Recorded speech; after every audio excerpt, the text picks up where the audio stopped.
Sound Production.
Sound Production. Sound Production.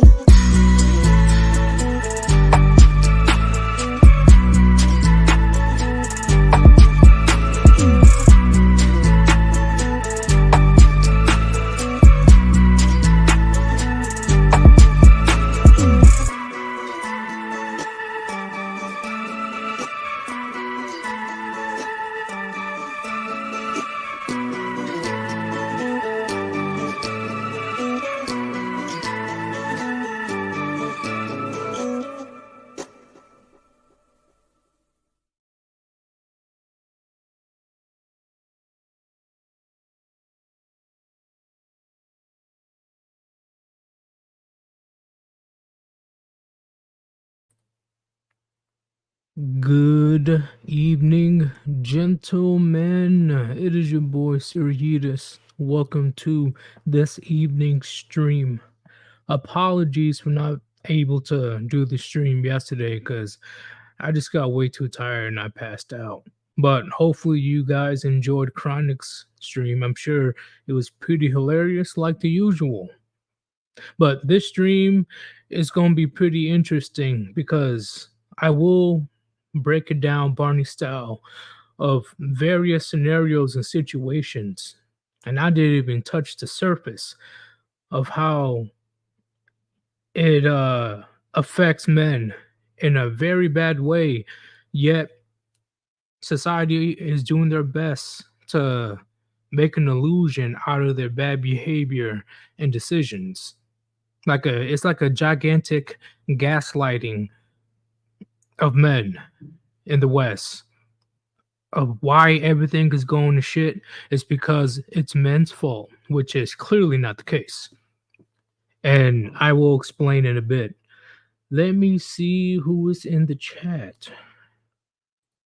Oh yeah. Let me Let me invite my boy, the Gray Ghost. Shout out to Rusty Rivers. Let me invite you right quick. But let me see who's in the chat.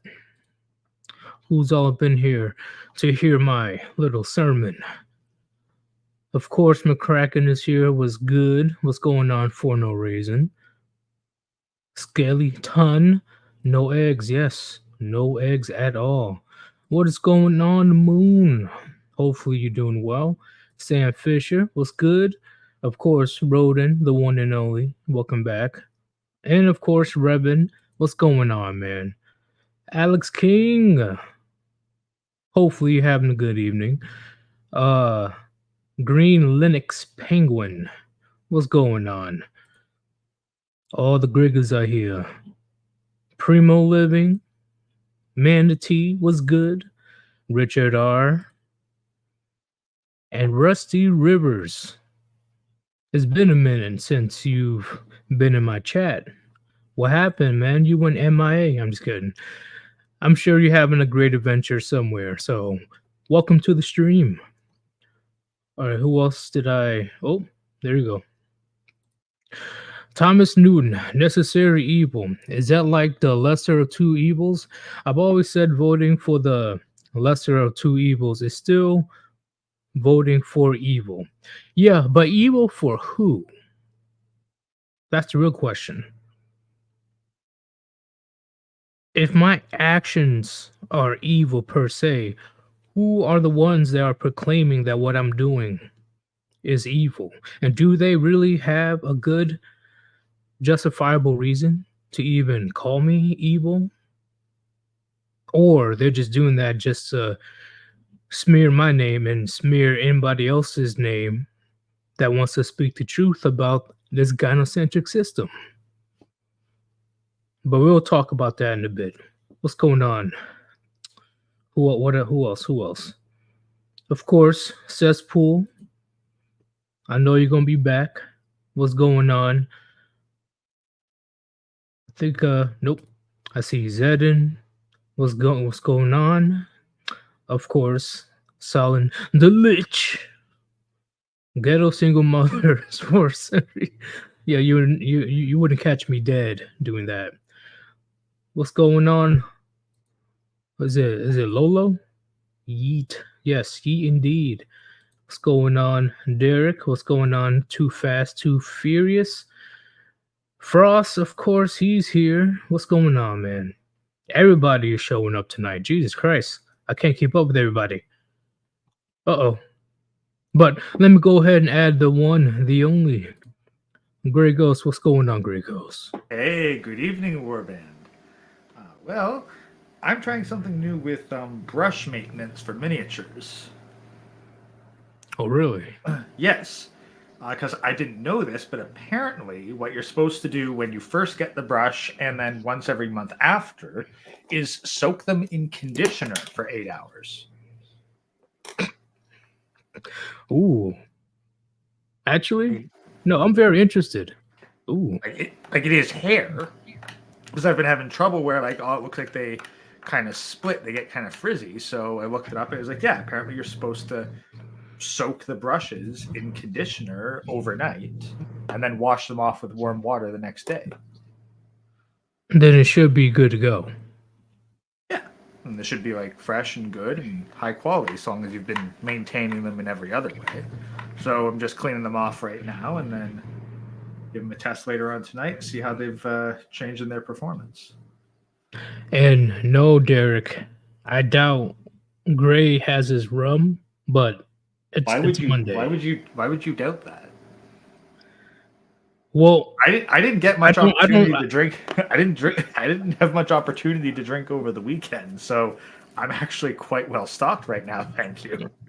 Oh, whoa! Hey, I didn't know that you drink during the week like that. You know, I thought it was like just a weekend thing.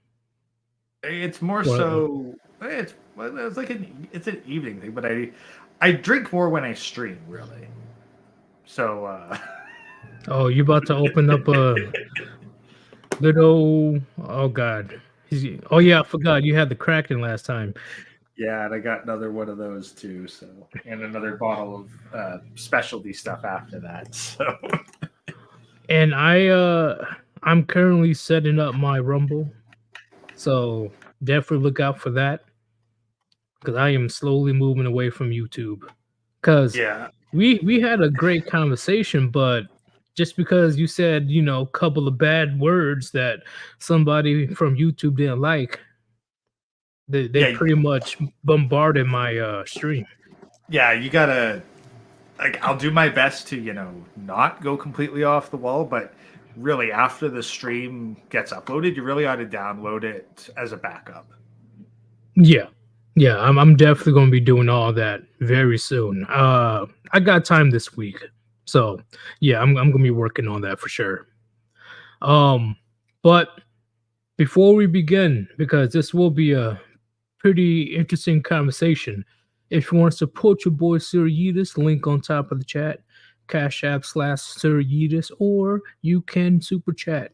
Any donation is appreciated. Thank you very much. Thank you. So, Gray, before we begin, what would be your interpretation of necessary evil? Well, as you kind of mentioned earlier, we've got to first of all define what is evil. Because I think that if you're going to say something is a necessary evil, it must be something that you yourself see as evil and acknowledge it to be so. But evil towards a certain group, Well, pretty much. well, no. Well, that's the thing. Like, to say evil towards a certain group is that a group that you want to benefit? Is that a group that you want to protect or defend or see thrive? Hell no. Then why would you call it evil? Like, I don't Because- go, oh, hey, I need to take these antibiotics to kill this pneumonia infection. It's a necessary evil. It's because there's plenty of people, especially the blue pill beta cucks, that can't accept reality, and That's the thing. the blue the blue pill that I'm trying to talk to, they want to revert to the good old shaming language and call our group, if you want to call it a group, various names, especially evil. No, I'm but that's like, the thing. I don't. eh? Here's the thing: is like there are only two people that get to judge, like, what is good and what is evil, and that is yourself and God. Yep. But to find, see, this is where it gets down the rabbit hole. No, 'cause here's the thing, if I am hurting my enemies in a way that is not destructive to myself, I do not believe that to be evil. Because you can do stuff that is objectively good, and other people will call you evil. So you can't say whether something is good or evil based on the subjective opinion of someone else. See, boy, that's where a lot of headbutting comes in, because what if the other group sees, let's just say, the government itself is a higher power in a sense, like, oh, it's the law, so I can do it, type situation. It's a lot of going down the rabbit hole when too subjective. No. But again, like, this is where, like, I'm taking particular issue with the phrase necessary evil. Because there's a difference between something you do that you deem to be good and something that someone else deems to be evil. And versus what you subjectively call a necessary evil. And I believe that to call something a necessary evil, it must be something that you yourself see as evil. Okay, because I see what you're saying, I see what you're talking about. But when all these, various groups, whether it's the fat acceptance group, whether it's the feminists, whether it's the cucks, um, they all want to say like, "Hey, you can't do that. You can't do that. You're an evil man for saying this." I'm like, Even "Hey, it is what it they is." these people see your very existence as evil. Every breath you take, every step you take to continue existing is an affront to them. Well, yeah, well, that's what I'm saying. Like you I breathing. should say a different phrase, but I'm like, you can call me evil, but I That's the think thing. I'm It's like necessary right now. no, If no. I But can say a different phrase, that's the thing. Like I wouldn't even call it necessary because here's the thing. What you do is like, look, if your enemy hates what you're doing, then you're doing something right. yeah, I agree. Because guess what? Like what they would view as good is actively hurting other people. That is true. That is true. And there's various examples like we can show right now if we wanted to. So Like I that's agree. like the difference is that you'll actually see like, oh wow, other people think this is wrong, but I view it as necessary. They think, wow, other people view this as wrong. I see it as good. Pretty much the interpretation I was going for. That was pretty much what I was trying to say at the end because like once again, you can call me all types of names, but your sense of morality and your ideology itself is dismantling society before our eyes. And I got examples. So Oh yeah, no, we've. I'm sure we got receipts out the wazoo for it, but like the yeah, simplest way would be like divorce like statistics of children raised in single parent households compared to divorce statistics. Like here's like let me give you an example of something that I would admit as a necessary evil. what's up? The complete abolishment of divorce. Because I can acknowledge that there will be damaging relationships, like not many, Yeah, like a tiny, tiny, tiny fraction of them, yeah. where yes, is a terrible abusive relationship, and literally the only way that the person could escape would be through the legal means of divorce. Those people are going to have to suffer. I acknowledge that as evil because that's not something that I would want for somebody, but it is a necessary evil for the larger good of keeping intact families together and preventing frivolous divorce claims. So okay, so would you say the certain ideologies of people actually telling the truth when it comes to men going their own way or red pill? They're not grifters. They're being like legit and 100% with the audience. Would that be a necessary evil, or is that just them doing good? The only way that I could see it as being evil is the hypothetical Bobs. Like, do you Right. remember that old TFM debate about the Bobs?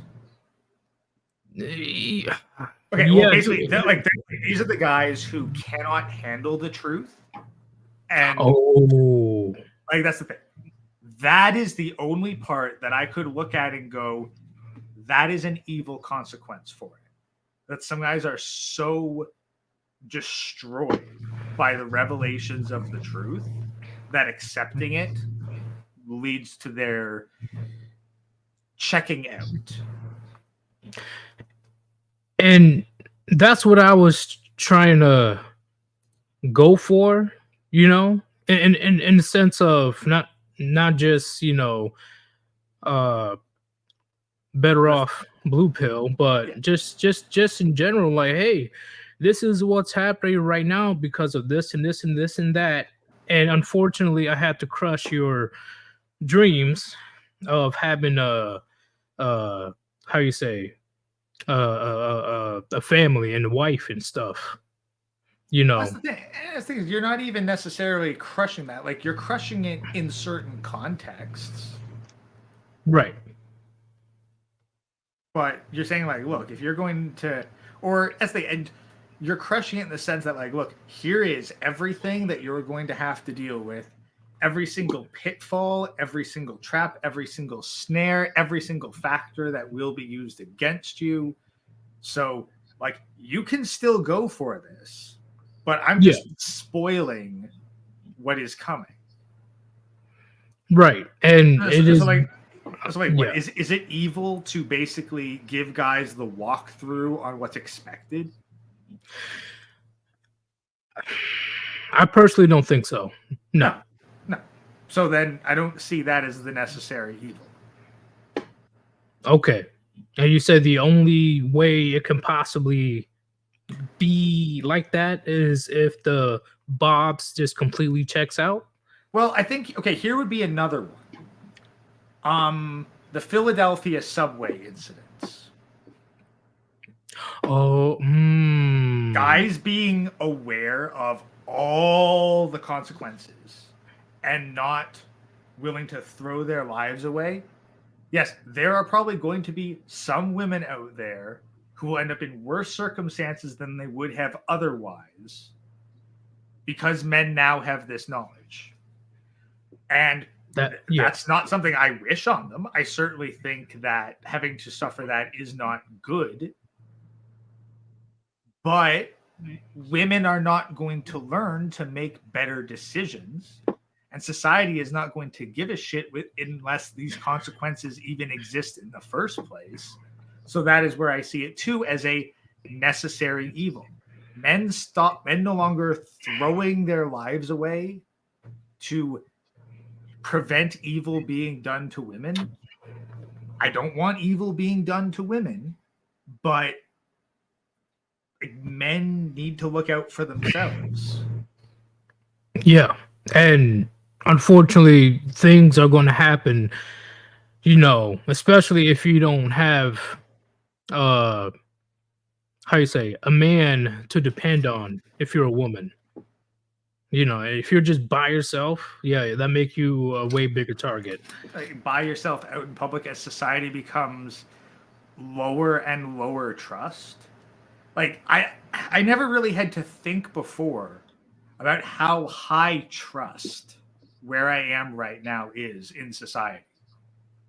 Like I wasn't really consciously aware of that, but now I'm like, you know what? Yeah, like I can go to the local drugstore and everything isn't behind glass cages.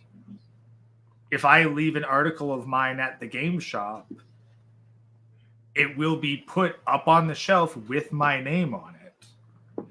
Like for me to pick up at a later date, and I can be unaware of it for a week. Like that's something that can happen because my society and my community is so high trust. Right. So Whereas like if you leave a bag unattended for 5 seconds in New York City, it's gone. agreed, and also, well, I also believe it's a necessary evil based on what's happening today.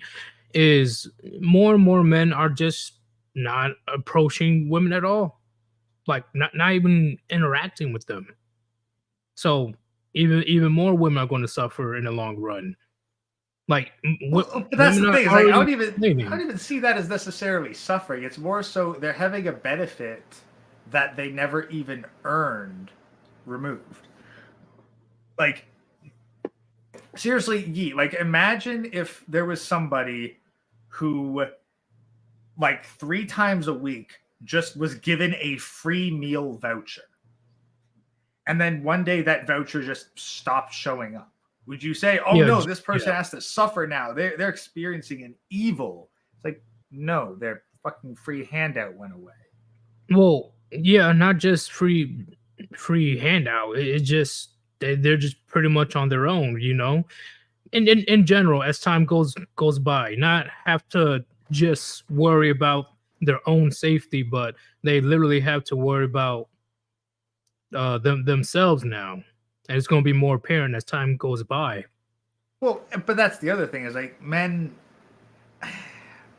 throwing themselves like their lives away for women. Like keep in mind, like a lot of this is the consequences of women's own actions. Like, is letting Yeah. people suffer consequences for the decisions that they have made evil? I mean, yes, it's an evil thing if you don't like what is happening, I suppose. It's a minor, like you said, how making divorce like abolish divorce completely will only a minute of men and women, but mainly women will suffer, similar to this current situation. Well, let's simplify this. So, say there's a child. The child sees the glowing element on the stove and wants to touch it. You tell the child not to touch the element. Now, the child is going to continue to try to touch the element. At what point do you just let the kid get burned? Pretty much let them get burned. Like just let it happen. If it happens, it happens. And that's what I'd point out is like, okay, that's a bit of a necessary evil, because if they're not going to learn without firsthand experience, then their suffering is a necessary evil. It didn't have to be, but they chose not to listen and have the firsthand experience over learning from someone, hey, don't touch the element, it's glowing hot. I agree with what you're saying. I agree. So for some of these things, I'm going to have to change my phrase a couple of times, but overall, the end game for a lot of Western men as time goes by is them going their own way. And I do believe that that's going to be a major factor, especially with World War III around the corner. If you heard about the United States was attacked on one of the ships. No, that's news to me. So, who was the aggressor? Was it a China thing or someone else? I have to look it up, but a lot of people they're freaking out like, oh my god, you know, it's about to get real. The U.S. got attacked. I'll look it up. I'll look it up though. Yeah, but besides the point. But okay, so let's. Okay, sorry, I had a thing. So it's like women, they're currently in the process of getting burned by touching the hot stove. Like they were warned. They were warned many times over. Completely agreed. So here's my question. So more and more men are doing a good thing just by doing their own thing. And what's up? Actually, no. This actually, for example, because here's the thing, like, yeet. Let me ask you a bit of a weird question. Wait, how weird? It's weird in the sense that it's something that you probably didn't think about until right now.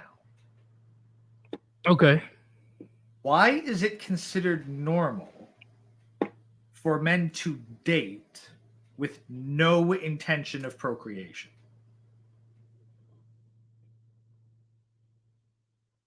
Why has it been normalized? Why is it normal for men to consider dating, spending time and resources on a woman, without the expectation of children in the equation? That's not normal, in my opinion. That's the thing. So men going their own way, like that's really just a return to a more normal, stable state of men, where men going out and courting women Yeah, on a regular basis, that is not normal. completely agree. I agree with that. With the various dating apps and, oh, if you want to speak to me, you gotta cash at me money, or you gotta take me to this expensive restaurant. Yeah, like And it used to be that you didn't even see a woman without first getting to meet her parent, so at the very least their father. yeah, That was the norm for the longest time.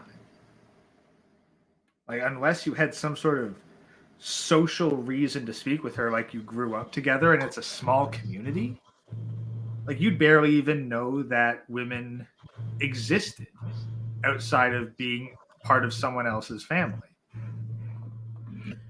so the cause of casual dating becoming rampant and pretty much normalized, you know, the outcome from that is just like, you know what? There's more and more men are saying this is some bullshit. I'm a go and do my thing. Because it was entirely a byproduct of extreme wealth. Like that's what Yeah. it's just like the individual got so wealthy and had so much free time that they pursued relationships purely for recreation. I definitely got some for that. Hold up. Give me a second. Give me a second. Cause this happened recently. Yeah, it's mainly how you say celebrities and stuff. But they still go through what we go through. They just got more money and more status. So I got some examples. Where you at? So I'm gonna play a little bit of Steve Harvey. See what you think.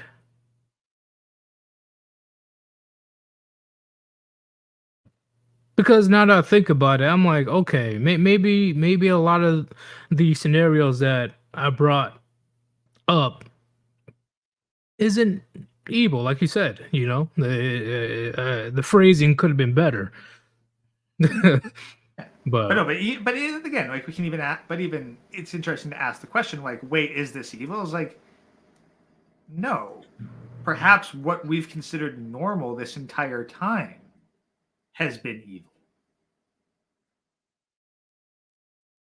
so yeah, pretty much. Can't really say much to that.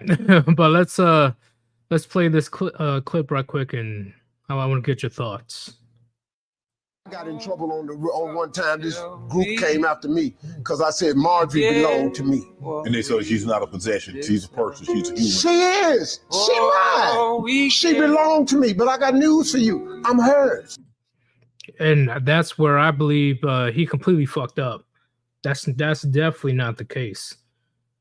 Like she Well, does. okay, here's the thing. Well, So- in the practical or the ideal? I will say, ideal. I think because I'd say that in an ideal monogamous relationship, Yeah, there is that measure of exclusivity. yeah, Like, yeah. Okay, yeah. He is her man, she is his woman. Like But there's that monogamous connection there. I was like, Steve Harvey, I got to stop you there, because she's she doesn't belong to you. She belongs to your money, and that's where Steve Harvey gets it wrong Well, all the time. That's why he burned his first wife. and that's the practical thing. Is like Yeah. Steve Harvey, you're talking in the ideals here, but Yeah. in the practical sense of the word, you do not own your woman. Why? because you are not the strongest man who's willing to go to bat for her. Because here's the thing, like, Yeet, if a man and a woman are together and the stronger man wants to take the woman, can the weaker man stop him? Nope. Then that's the thing. Then the woman belongs to the stronger man. He's merely choosing not to have her. Yeah. My opinion, she took that woman away from her husband or her boyfriend, and right now he's going through a lot of nonsense with his wife recently, and his all that simp talk nonsense he's been doing on his talk shows doesn't help his situation, because he pretends to have all the answers, like, this is what you need to do to keep your woman happy. Yet right now it's really getting to the point where he's like, come on guys, you need to love your woman, she's God to you. I'm like, oh, the blasphemy. Yeah, no. Wife is definitely not above God in a man's priorities. Like, not any actual religious man. And I know we already listened to this clip before, but we'll listen to this clip one more time. One more time. All right. So this is his ideal when it comes to what are men doing these days. Let's click on this video right quick. These dudes kill me. That's what's wrong with this generation today. These young boys today, what does she bring to the table? The hell you mean, man? What does she bring to the table?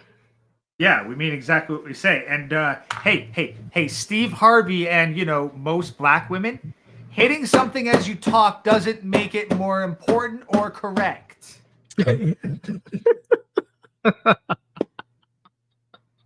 Oh shit. Or clapping your hands and shit. Believe me, I know. It's the same thing as hey, you need to listen to me because I'm making extra noise as I speak. I'm like, that's gonna make me not want to listen to you.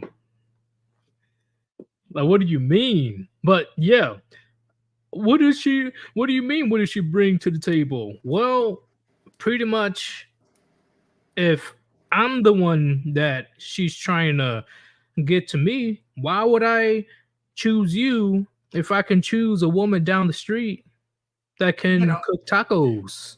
Well, that's the thing. Like I'd go, hey, Steve Harvey, I think we need to clarify something here. What is the inherent value in interacting with a female for a man? Besides procreating, there isn't really much else. Like,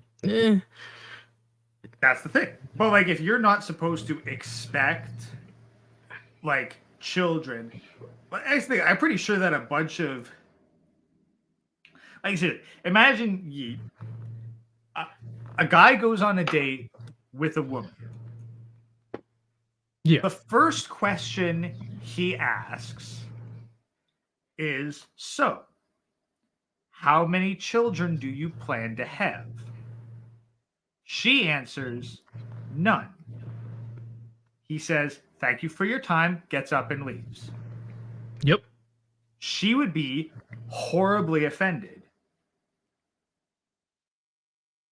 And ask, like, but she'd be totally offended, probably throw a fit on social media, probably cause a scene in the restaurant too. And be like, is that all you see me as? Someone to give you kids? It's like, what else am I supposed to see? Yeah, like that would be top priority. But that's the thing. That's why I want to ask for Steve Harvey. Is like, okay, yeah, what's the inherent value of a male and female interaction? Because if you're going to be like, she doesn't need to bring anything to the table, then surely there must be something that she just inherently has that is valuable enough for a man to spend his precious time and money on her. Yeah, that's like me going on a date in my late 20s, early 30s, right? And then I'm like, yeah, I'm a manager at McDonald's. Because now, like, but here, let's flip this thing around. I would actually say that it's the other way. A woman interacting with a man, the man brings inherent value by his presence alone. Agreed. If she chooses him, he has to have some type of. That's why no, pre-selection exists. No, even simpler than that. Let me put it this way. A woman who is on a date with a man is in close proximity to that man. True. If there is a crisis during that date, she has a single man isolated from all other women on hand to potentially use as a defense, something she would not have were she not on that date. Agreed. I agree with that. Therefore, Yeah. the woman needs to bring something to the table to justify basically having an active bodyguard. That is true, because if you're first and foremost, if you're not going to bring any kids, and there's literally no point, in my opinion. Well, You're pretty much. Oh, what's up? At the very least, you better bring a pleasant experience. Yeah, like you need to at least, I don't know, give me the Gok 5000 shit. Give me something.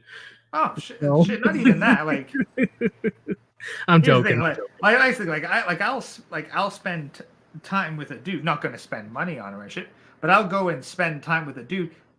For a nice, pleasant experience.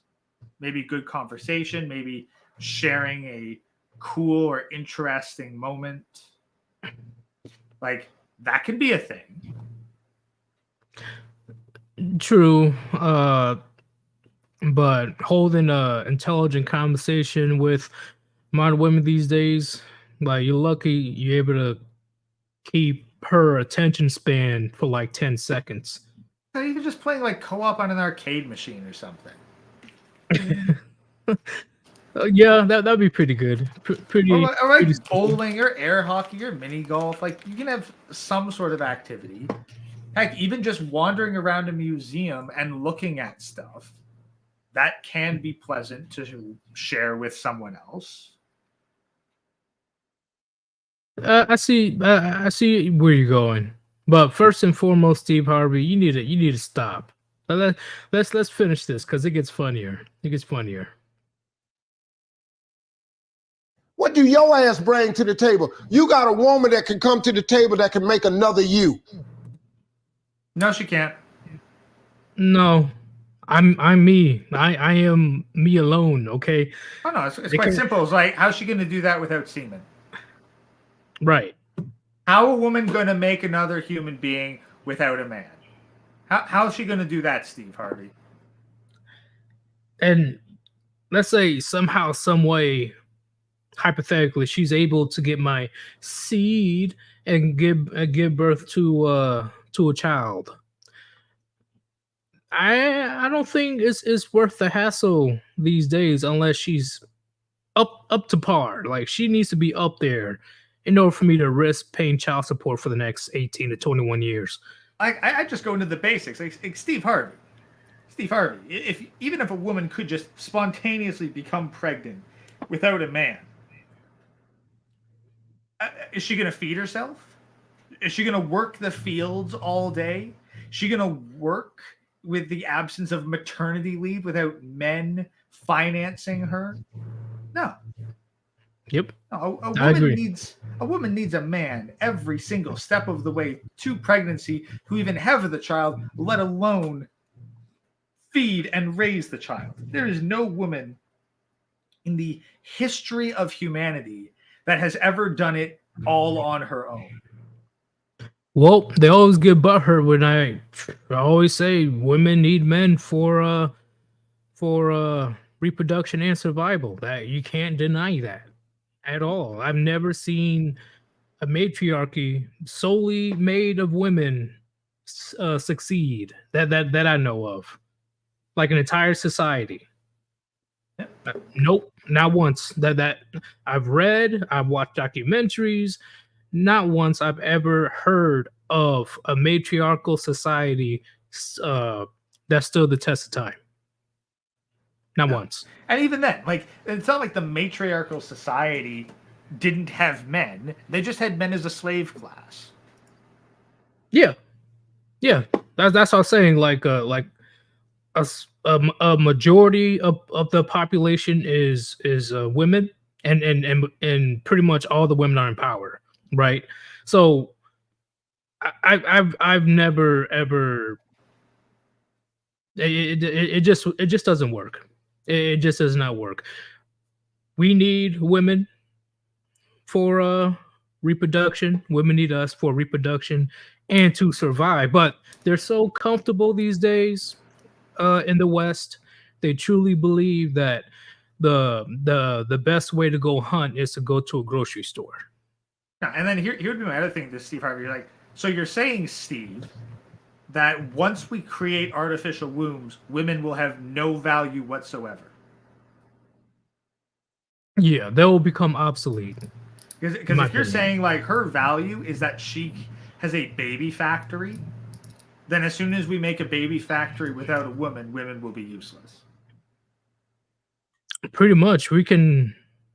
Also, because when we ask, oh, what does she bring to the table? We're asking, hey, outside of being a baby factory, what's your value? Oh, heck, exactly. Steve. Hey, Steve. So are you saying that women who can't have children are useless? Oh. Because not every woman's because not every woman has a functioning baby factory. So then what? I mean, you're not wrong. That's a great question. Oh shit! And I know we probably offended the 5 women that are watching, but it's true. No, that's the thing. No, Steve Harvey's offending women. We're actually asking, hey, what do you have beyond being just a baby maker? Like aside from being a freaking baby maker and a pleasure toy, what value do you have? And if you're offended by that question, that means you have no value beyond being a baby maker and a pleasure toy. Exactly. Like what in today's society? How do I explain it? Why are men still going to combat, going to war? Besides, the government saying so.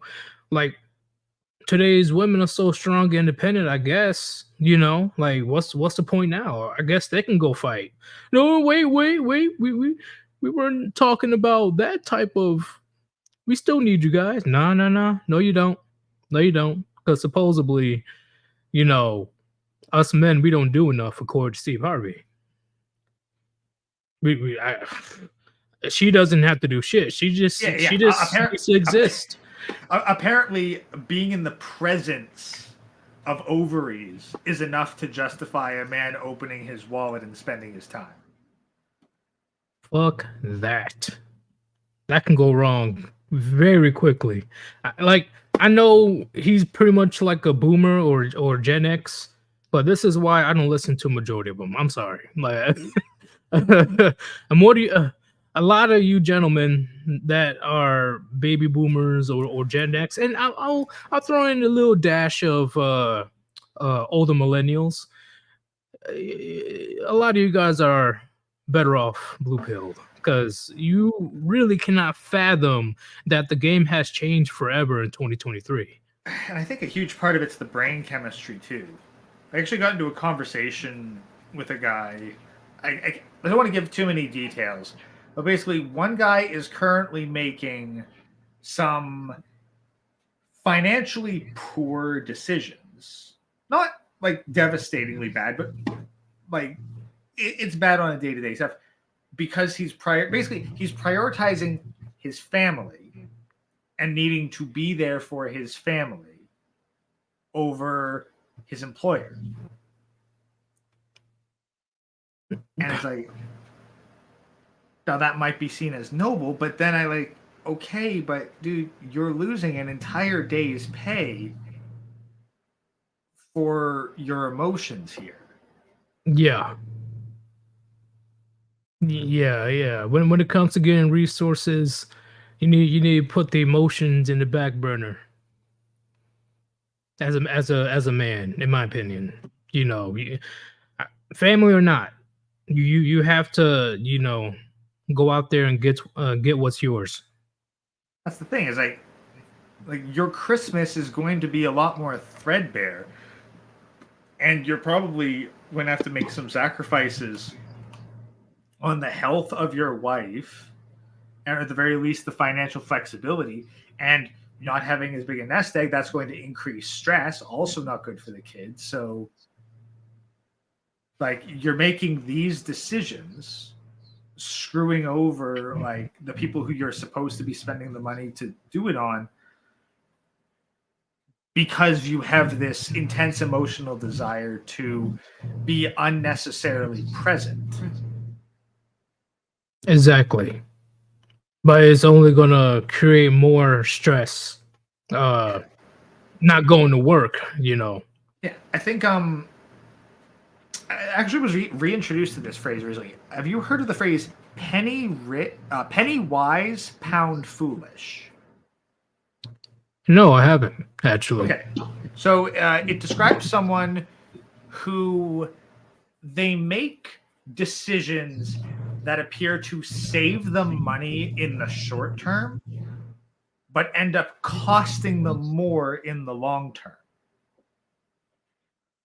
So, like, say you decide to get a bunch of food, like, on extreme discount, like super extreme discount, like, holy crap, this is an amazing deal. I'm saving like $50 here on like some meat. Let's say that. Yeah. And then you eat that. And it turns out that, there's a bloody good reason why it was $50 off. And now you are violently ill. And you miss the next day of work, losing well over, let's say, $200 in wages. Yeah, that sucks. Like that's horrible. Because that's the thing. So you saved $50 on getting the meat, but it cost you $200, so you lost $150 in value because you were trying to save $50 on food. Agreed. Then you know what? I'm gonna have to take the. Are you able to send me the phrase on Discord? Yeah, sure. Penny wise, pound foolish. Easy enough. Yeah, I wanna see many examples of that quote so I can fully understand. Pretty much like a "it's not worth it" situation, or I try to make a calculated risk, but man, I am horrible at math. Type of situation. A more recent example would be like, so there's these guys who, like, they live in the super rich part of town in England. This recently happened. And they've got like 6-figure vehicles. One guy apparently was appalled at the idea that he had to get a 700 pound, but let's say $700 tracking device in order for insurance to be applicable to his vehicle. Right. Then his vehicle got stolen. Okay, I'm starting to understand now. So the guy like cheaped out on insurance because he didn't want to pay for a $700 car tracker on a $100,000 or more vehicle. Yeah, so it pretty much costs him more trying to save money. Yeah, The- like the- the- or yeah. another simple thing would be like you decide to not get a case for your phone and then you drop it and it breaks. It's like congratulations, you're now out a $200 phone because you didn't shove out for a $25 case. Yeah, I know how that felt in high school. Goddamn. I was not happy. I had to throw in a couple of paychecks just to pay for a new one. But I'm gonna read Rodrigo $5 donation. Thank you very much. He says, "Hey Yeetus, good to see you back. Ghost makes some good points, but he talks too much sometimes. Peace out, my dogs." Well, that makes the conversation amazing. Like we have to go in depth at times, so we able to take it a step further. You don't want me to say say the same thing over and over and over and over again. Gray is the perfect co-host when it comes to, you know, headbutting ideals or try to hash something out with a certain topic. So you're able to fast forward once this stream is done. No worries, Rodrigo. But thank you very much for the donation, bro. All right. And he's not wrong. I'll go overboard every now and again, but He was probably traumatized by the Kraken situation. And if you want to support your boy Sirius, Cash App /Sirius, like D-Man is shilling right now, or you can do the super chat. Thank you very much. Thank you. Let's go ahead and see what else he has to say. What else she need to slide up to the table with? What about your job? What happened to men who were supposed to be responsible? Do you know that it's our job to take care of a woman and some children, to have a family? That's our damn job. Well, she's not my woman and she doesn't have my kids. Yeah. And look how that's going 2023 with, you know, the divorce and family courts are pretty much thriving. Like the money's not stopping. And no, but here's the thing, Steve Harvey, you confused job with role. Yep. It is a man's role to be the protector and provider for his family, not a woman and her children. His family. Yep. And that is his role. It is not a job. Hey, can you guess why it's not a job? Well, it's pretty much it's a cultural role. It's a not just cultural, but it's been dictated on numerous occasions throughout history that the man is the head of the household. Nah, simpler than that, yes. It's not a job because a job is something that you get paid to you do. get paid for. God damn it. Yeah, you're right. You get paid for it. Yeah, that's the difference. Like a babysitter is a job. A father is a role. You notice how all these mothers or stay-at-home mothers, they want to get paid for something that they should have been doing anyway. Can you imagine a man demanding that he be paid to look after his wife and children? Oh, he'll get ripped apart on social media. 100%. Like it's not even a debate. Here's another situation that happened recently. Let's see if I can find it. All right. And once again, these are celebrities, but this happened recently. Share this tab instead. All right. So here's what pretty much what happened. This person, Young Jeezy, you know, he used to be a big rapper like 13 years ago. Married this woman, had a kid with her. and 2 years within the marriage, he wanted a divorce. Why did he want a divorce? I don't know, but it takes a lot for a man in general to initiate divorce, knowing the potential losses that he might have. But in the courthouse, there's uncontested and contested divorce. It was uncontested at first, but then out of nowhere, her being a spiteful bitch, I don't know, just said, "Oh, Young Jeezy was cheating on me. He was cheating on me," and she is gatekeeping father-daughter time, pretty much. She's keeping the daughter away from Young Jeezy through the divorce now. Let me show you the I'll show you where is it at?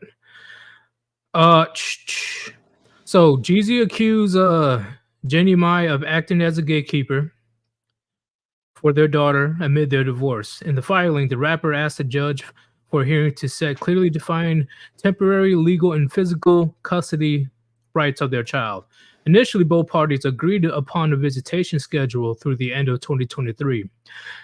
After Jeezy filed for divorce in September. However, in the filing, he states that the situation is becoming increasingly less feasible.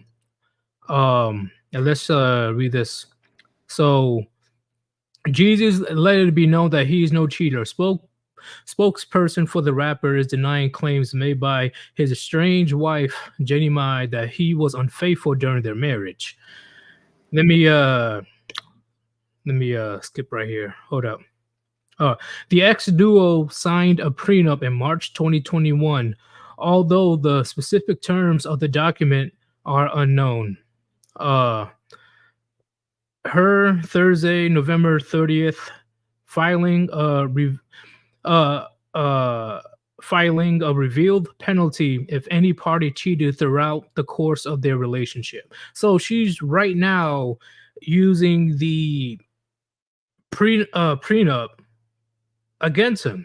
Like, he's throwing it right back at him. See, this is why I say, gentlemen, why would you even put yourself in this type of situation in 2023? I don't get it.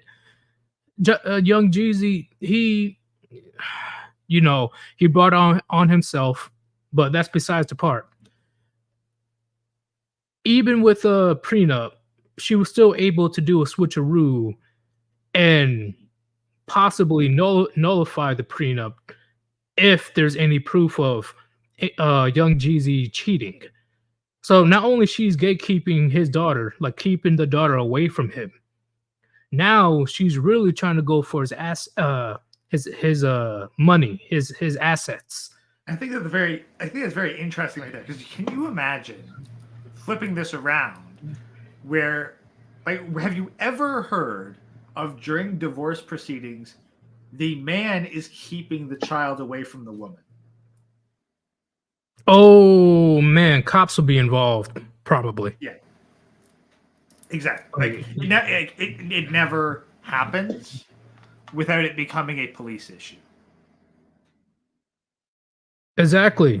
And once again, gentlemen, I understand that Young Jeezy, he brought on himself for even getting married in the first place. I don't know if he was just trying to create a legacy because, he has the money now or whatever. I still think that was a stupid move of him.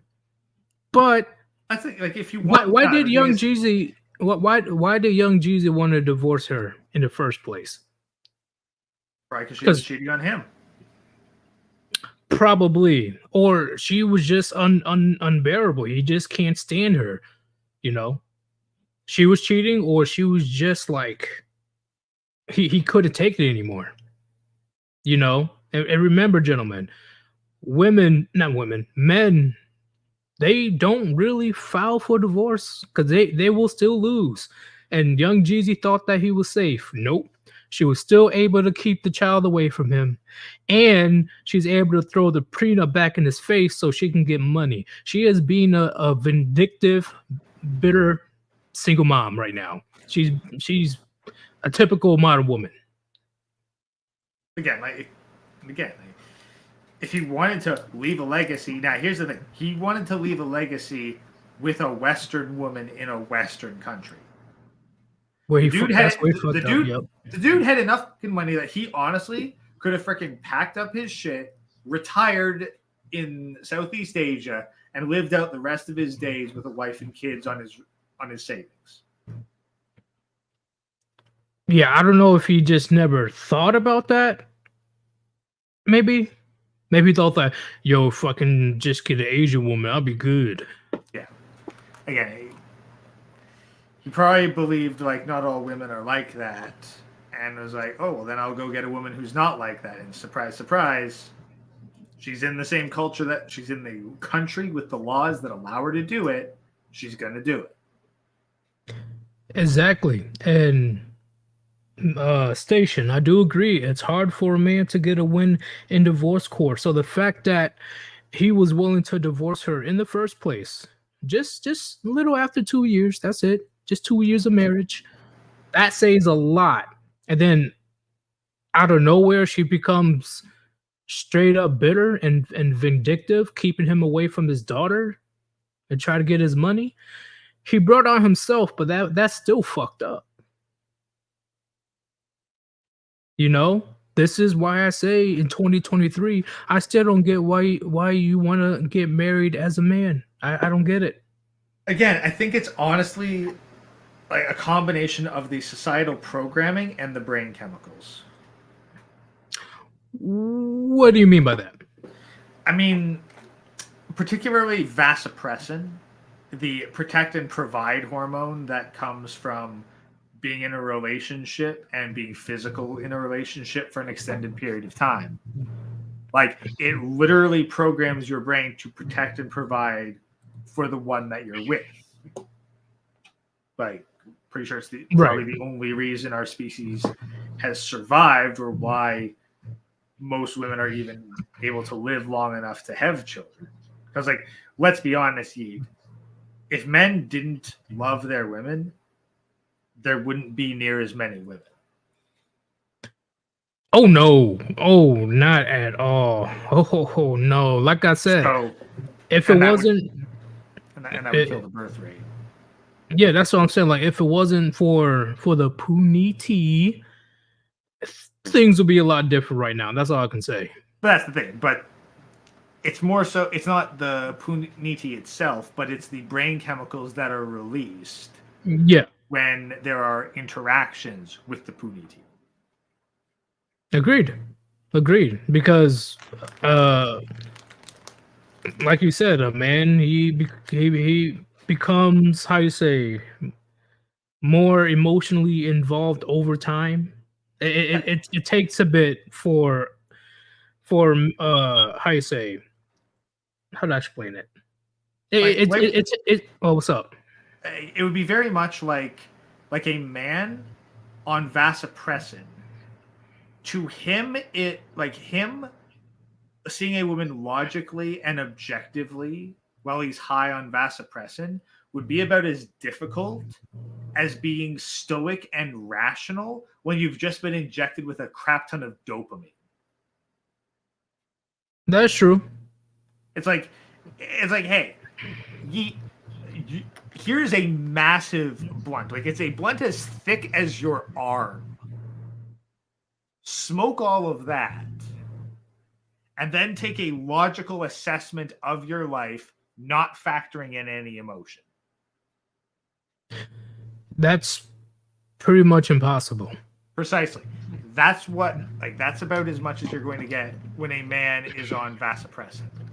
It's as impossible for him to objectively view his relationship status as it would be for a guy high on an obscene amount of marijuana to make a rational, sensible, logical judgment about his life. Oh, I completely agree. And we pretty much got through everything when it comes to, oh yeah, I want to go through this person. But I'll just finish up like my thesis conclusion on that, because I think I've mentioned Yeah. it before, but it was in one of the deleted streams. A man this is why a man needs to double check everything and take as many precautions as possible before entering into the relationship, because you are effectively going to be under the influence of a drug for the remainder of the relationship. I agree. You're gonna ignore red flags. You're not gonna catch them. You won't be as alert. You won't be as focused. You aren't going to have the same level of control. So if you just decide, yeah, I'll jump into it and then I'll figure shit out in the middle, you are doomed. Yeah, that's why, I do respect my cousin for saying I have love for women, but I will never fall in love. She will have to be a very, very like top tier woman for him to like see if you can take it seriously. No, that's the thing. Like, you've heard the phrase catch feelings, right? Yeah. That's how it happens. When guys say they catch feelings, that's the vasopressin kicking in. Guys don't get to decide whether or not it kicks in. Agreed. Completely agree. Have a prolonged interaction with a woman with a high level of intimacy for a long enough time, unless you have literally burned that out of your brain, like the same way that a woman burns out her pair bonding. Like, basically, unless you've rendered yourself incapable of that through overloading and overstimulating it, you're vulnerable to it, and thinking otherwise is foolish. Whoa, I know there are certain things that will snap a lot of men back into reality, like a unruly, combative, masculine woman. It doesn't snap them into reality, though. I see this shit firsthand. Well, I didn't say all. It might snap some, but it ain't enough for all. There's plenty of guys who they'll let that crap slide when they wouldn't take it from literally anyone else. Oh yeah. Like I'm just saying in extreme scenarios as well. Like, let's say if she did cheat, that's why there's various HMT when that happens. Actually, funnily enough, from what I've seen with the HMTs, most of the time it's actually divorce that initiates a lot of HMTs. That's true, but usually they're mid-divorce when it happens. Yeah, but also when they catch them in the act with another man, he's not in the right mind. His emotions is out of control because his girl that he thought that supposed to be, me and you pretty much committed the ultimate betrayal and slept with another man. I think that would make sense, but at the same, again, I'm just really going off of RPM's HMTs. Yeah. And survey of what I've listened to, that isn't near as common as I would think it would be. No, not really. Not compared to the divorce thing. I agree. Yeah, because his life is pretty much over. Or it's going to be very difficult for him to start back over at that point. That's the thing. And it's all her fault. Because even with the catching her in the act situation, the guy's brain is still on that vasopressin. Like, the hurdle is way higher to overcome. Yeah. I see what you're saying. Unfortunately, I've seen a couple of videos of a man acting erratically once he catches her in the act. But I do see what you're saying when it comes to divorce. It's the harming of her that's the hurdle. Like, him acting erratically, that's one thing. But I think that the main reason why you see more HMTs during divorce is because the woman made the mistake of letting the vasopressin wear off. Agreed. And I will say it wouldn't take long either if she initiates divorce, because once again, a lot of men, we have a general knowledge of what's going to go down, and it's not going to end well for us. And you pretty much betrayed me there as well, But, and but even like worse. but if the woman still kept up the vasopressin with him throughout the entirety of the divorce proceedings, she'd probably walk away with a lot more. But I know I agree, but I know there's a good amount of women that didn't know how to shut up sometimes. And Oh, it's not even that they unfortunately, don't know how to. That's the thing. That's the funny thing. Like, I'm trying to dance around the exact topics, but basically, as long as the woman keeps putting out, the vasopressin will keep flowing. and yeah, I agree. And So- and that's why there's a lot of HMT, because not too many women are willing to do that. You know, That's the thing, before or after the divorce. That's the thing. Like if I was going to, hey, here's a little cheat sheet for all the 2 women in chat. If Yeah. you're going to divorce your man, keep blowing his mind in the bedroom throughout the entirety of the proceedings. He'll be all too happy to hand over everything to you, even as you screw him over. Also, it depends how much you plan on taking from him. That'll be a factor as well. You know, No, if but with the vasopressin, he'll frame it in a way that he won't even realize how much he's screwing himself until after it wears off. like I got bamboozled.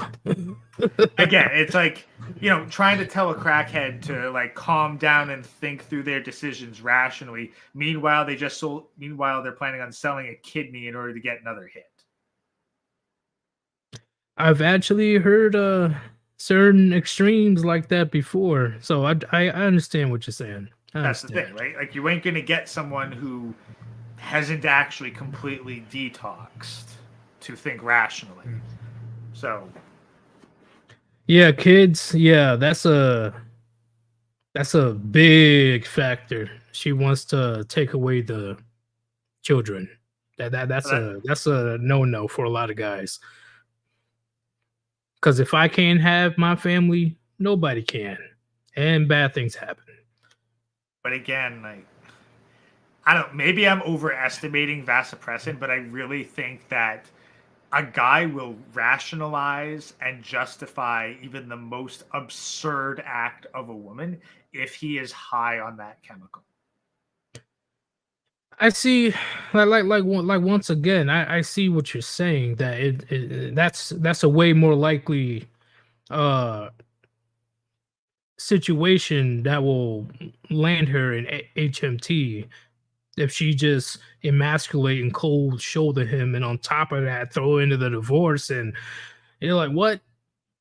Like, you're taking everything from me, woman. Like, what the fuck? You're taking everything, and you're also taking away my drugs.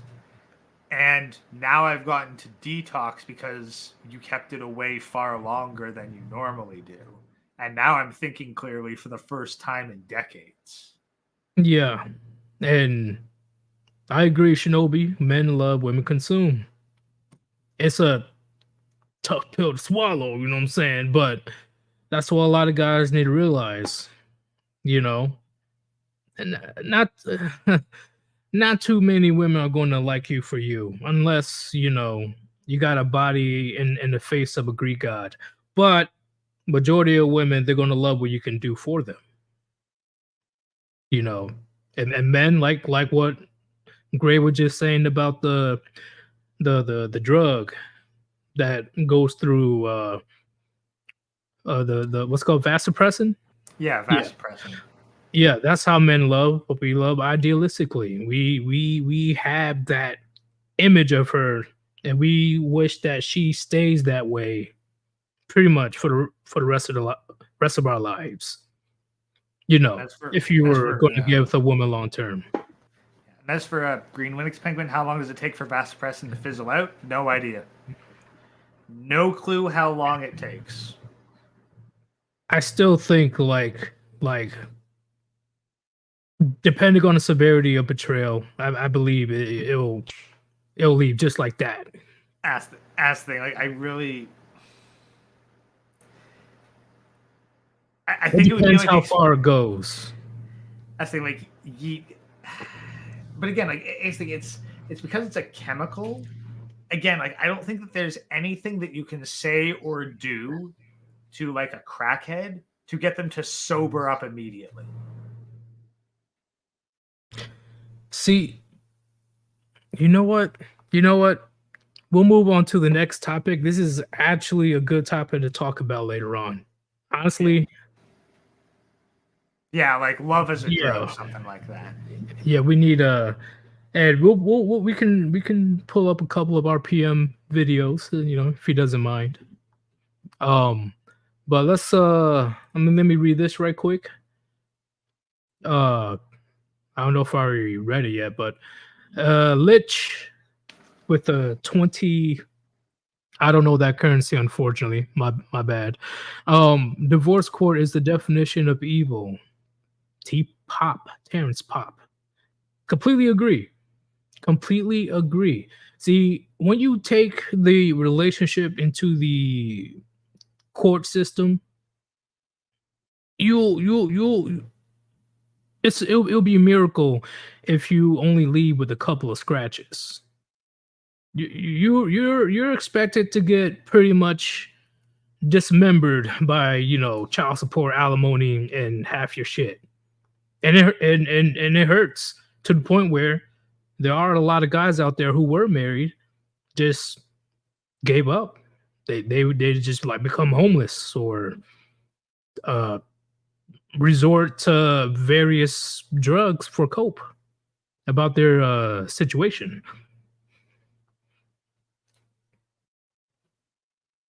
Let me go ahead and put this up right quick. Also, it's out. Do. Also, ARS is Argentinian pesos. Oh, so we got a guy from Argentina. Hey, what's going on, Lich? Argentinian. It was okay. It was Venezuela with the economic collapse. I don't know if Argentina was affected by it. Probably not. If you look at the exchange rate, it's not exactly favorable. Let's put it that way. Pretty much. We're gonna play this clip right quick because this is Steph Curry's wife, and here's what I mean. That and this is what a lot of guys out there, they don't understand when it comes to relationships and marriage. You need to be able to put your foot down, because if she takes, if you let her take one step, she's gonna take 200,000 miles, and you be like, "Whoa, what the fuck just happened?" Let's play this clip right quick. To have more compassion and more understanding. Something that really bothers me and like honestly has given me a sense of a little bit of an insecurity is the fact that like there are all these women like throwing themselves, but me, like the past 10 years, like I don't have any of that. Like I have zero, this sounds weird, but like male attention. And so then like I begin to internalize it, and Why are you so worried about male attention? It See? hurts her ego. And you see the woman to the right? I'm pretty sure that's Steph Curry's mother. He and once again, Steph Curry, he is a multiple-time NBA champion. He's filthy rich. He pretty much helped his wife become famous and open multiple restaurants. And there goes her saying, "Man, I really wish I had male attention." What kind of fucking wife says that? All of them. Pretty much. Man, I missed a single life where all the men just hit on me. Oh, I'm like, what? Oh, fun fact. she cheated on Steph Curry's dad, and now they're divorced. So this video was like 5 years ago, I think it is. Within these 5 years, she literally was caught cheating on camera with another dude at the basketball game, and eventually, his mom and his dad divorced. So I truly believe she is going down the same road. Cause Now- what's up? Sorry. Now, just a bit of a caveat with like, oh, no male attention. You got to remember, guys, that doesn't mean that no man, period, has been giving her attention. It means that no man that she wants attention from has been giving her attention. Agreed. You know, if you're a nobody, you know, she's like, whatever. You don't even have to be a nobody. You just have to be somebody who's not big enough for her ego. Agreed. You know, I know there's here. Let me continue the video, and then I'll explain why I brought her up. I'll explain why. Let me And I'm like, is something wrong with You're me? not, like, you're not looking. what, You're not like- looking. You're not even. But I'm gonna tell you something else too. When your radar's turned off, because I dealt with that for years too. Like, and I was young, like you. Yeah, I'm like, like, oh my that's god. not fair. I because I don't want it, but it'd Yeah. be nice to know that like someone's looking. But That when could you're get ready, what? I don't want it. It'd just be nice to know that somebody wants me, yet you want it. Marriage, gentlemen, marriage, and her husband is a world-class athlete, and she still want to look for other men to give her validation. Men that are somebodies. It's What insane is, to me. sorry, I just thought of, hey, here's a get out of jail free card for men. If a woman ever asks, like, why aren't you paying attention to me? Here's the thing. You could just say, I thought you were married. Pretty much. we I don't disrespect somebody's marriage, so Yeah, I'm not about to intrude on someone else's relationship.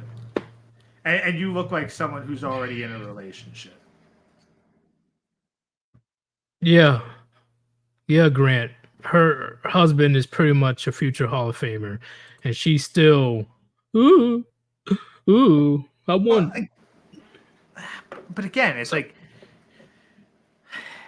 because it's like, much like vasopressin's a drug for men, attention is a drug for women. Yep. So like, it's just like having a super famous husband, like that can get her the social clout, but then there's all the thirsty guys giving her attention. Because like, let's be honest, if she wasn't talking shit here, like mad shit that was relevant to our discussion, we would not give a flying fuck who Steph Curry's wife was. Nope. I don't even Nope. know her name. I honestly, like, if you've told me her name, I've already forgotten it. That's how irrelevant she is. I don't even know LeBron James' wife by her first name. She keeps to herself though, so that's the difference. That's the thing. So But- like being with like a famous man doesn't scratch that attention itch. It's like, here's the thing. Just- What do you think's going to get a woman more eyeballs on her and more messages sent at her? Appearing at a famous event on the arm of a wealthy and influential man, or showing some cleavage on Instagram? Showing some cleavage. Exactly. And so the female reward response, whatever you want to call it, but basically women are hardwired to seek male attention. Oh yeah, I completely agree. It only gets worse from here. I got 2 more videos of her. It progresses through the years. Yeah, but that's the thing. But it's like, but now it's at the point where a random thought on social media can get more attention than the wife of a celebrity.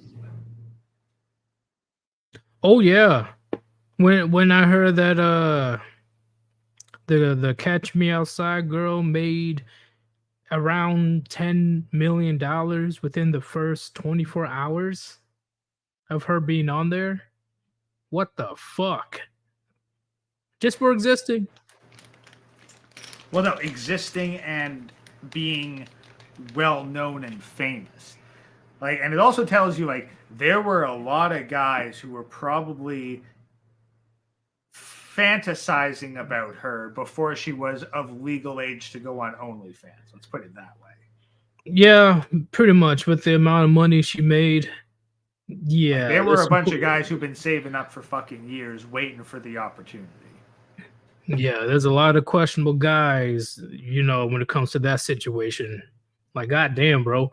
But let me finish this clip, then I'm gonna go to the next one. Dangerous. Turned off. Yeah. Right. That You're can get beautiful. real Don't ever dangerous. think for 1 minute that it ain't some men out there looking at you like I wish. Honestly. And I'm gonna tell you who knows that more than anybody. Your Your husband. husband. And I want to ask a question now. I love how they're just like mocking the fuck out of Steph Curry. Way more relevant than all of them combined at that Like, table. That's the thing. Like, your husband, yeah, no shit. Your husband is aware of the amount of male attention that you're getting because he knows you're actively looking for it. And he's just trying to see, like, what of the male attention you are getting are you actually receptive to? Yeah, and he tried to play it off like, oh, it's no big deal. It's no big deal, bro. Trying to, do a how you say, image control of the situation. Yeah, he's But trying it not to definitely- appear insecure of it. It's like, dude, Here, let me share this right quick. This was 3 years later. On December 26th, cookbook queen Aisha Curry not only served up a yummy, delicious-looking risotto, but some killer dance steps as well.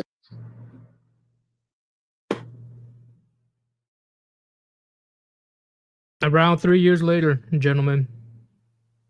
She's doing that on Instagram. And she wants to fake it like, oh, I was just showing out for my husband. Bullshit. Why You was ain't this looking- photo on Instagram? you ain't doing shit for your husband, man. Not at all. Well, like, first off, what are you even cooking? Apparently risotto. It's like rice pasta. And I can see she's in the drinks too, so that explains a lot. But it gets even worse. And this only happened 3 months ago. Okay, now here's the thing. Like, I'm sorry, Yeet. This is where my photography nerd like has a bit of a seizure. What's The up? lighting. Y- How yeah, many kitchens have you been in that are that well lit? This looks like a photo shoot. yeah. There's just a lot of lights. They're that rich.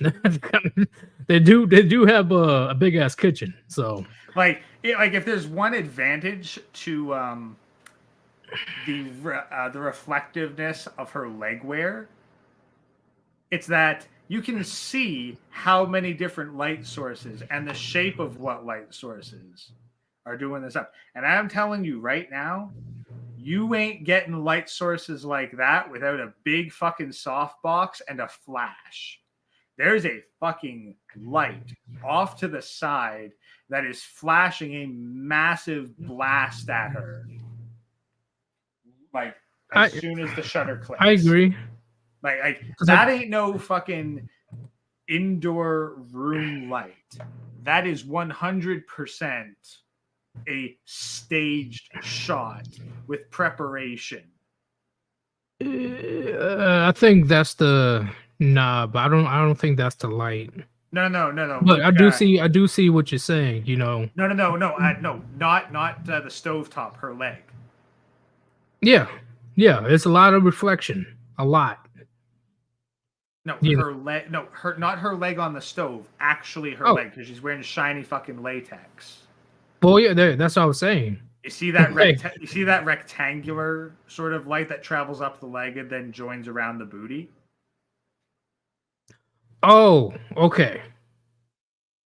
Yeah, I see what you're saying now. That's like I almost guarantee you that is a big rectangular soft box right there. Probably she put it up on Instagram, so she was trying to do something. Oh shit! Like Let me. the amount of lighting to get her in motion at that clear a resolution, freeze frame like that. Nah, that's a big flash. That is not your standard freaking your standard fluorescent lights. Not a chance. Sure. in hell. I agree. But this only happened a few months ago, gentlemen. Remember, we're going with progress. First, she's like, I want male attention. Then she trying to stick her booty out for IG. Remember, this only happened a few months ago.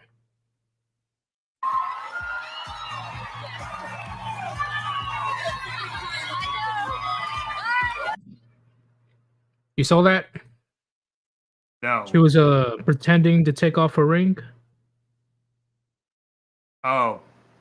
as a married woman to a high-end celebrity. And the reason why I put this clip out is because 6 or 7 years ago, she was criticizing the very same thing that she's doing right now about other women. Oh, women need to couple up. They need to have some class. Oh my God. Now look at her now. That's the thing. Like women, again, she only doing it. Like the only reason she was doing it before was probably to, like probably because she wanted to monopolize her husband. So she wanted other women to class up in order to not take her meal ticket away. But now that she's secure in her meal ticket, now she feels that like she can try to level up herself. Exactly.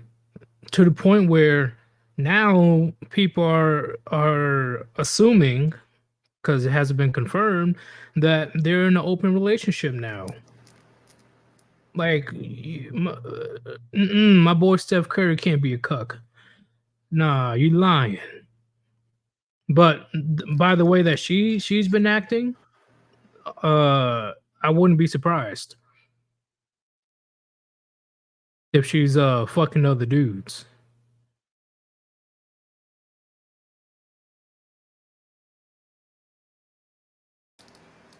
It is the same woman. It is. That's the thing, and she's very. She pulled the pin on the fat grenade from that last photo, guaranteed. Oh yeah, and then it was quickly deleted.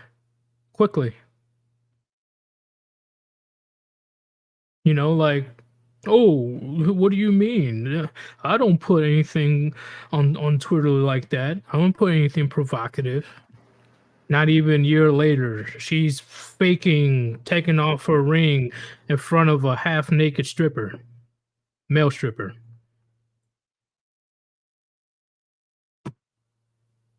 Just saying, gentlemen, dealing with a Western woman, in my opinion, it only goes downhill for majority of the relationships. I think okay, let's rephrase. I want to rephrase that, Edis.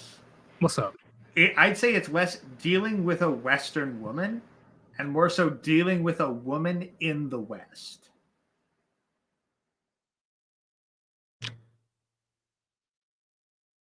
Isn't that technically the same thing? No, because you could take a woman from the east to the west and she'd be acting like this in a short period of time. Right. So eventually they'll all conform to the, future's so- female ideology. That's the thing. So it's more so the West itself that's the problem. Because, again, like, look at the Middle East after the Taliban took over. You think that there's any women loudly proclaiming themselves as feminists? No, because there's no men willing to defend them. There's no men willing to defend them. There's a lot of men willing to do the opposite of defend them. Yeah, completely agree. Like, I've heard they were burning their own diplomas to Yeah, so avoid that's the getting thing. caught. So they conform to wherever they are. It's not who Yeah. they are, it's where they are. Yeah. By that definition, technically women don't really have how you say, or a race or nationality, pretty much. They don't. Like, aside, like, all they have is a genetic structure that might share with a particular group, but that's it. Like, Right. mentally, they have no race. That's true. What's it called? The victor goes the spoils or something Yeah, like that? to the victor goes the spoils. Exactly. And I have. Give me a second. Okay, I do have it. Let me share this one with you right quick. Remember this chick, everybody? The one with the craze who pretty much creeped on a 18-year-old up-and-coming NBA player, got impregnated by him, and was able to get child support, and she laughed about it. Before I continue, Greg, can you talk to them? I'm gonna use the restroom right quick. All right, let's see what we got. Should have been on the wedding ring worth more than her. I mean, like, let's be honest. Most guys could find a use for a used wedding ring, less so for a used wife.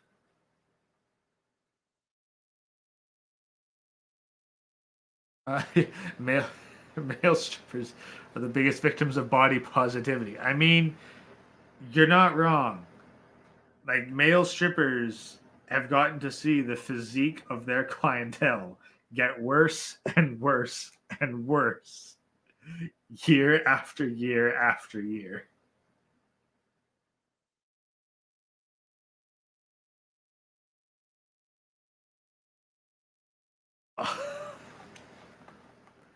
What do we got? Women would sell out to aliens. Women will sell out to literal animals. Like, yeah, they'd absolutely sell out to aliens. And they'd rather go for like the family pet.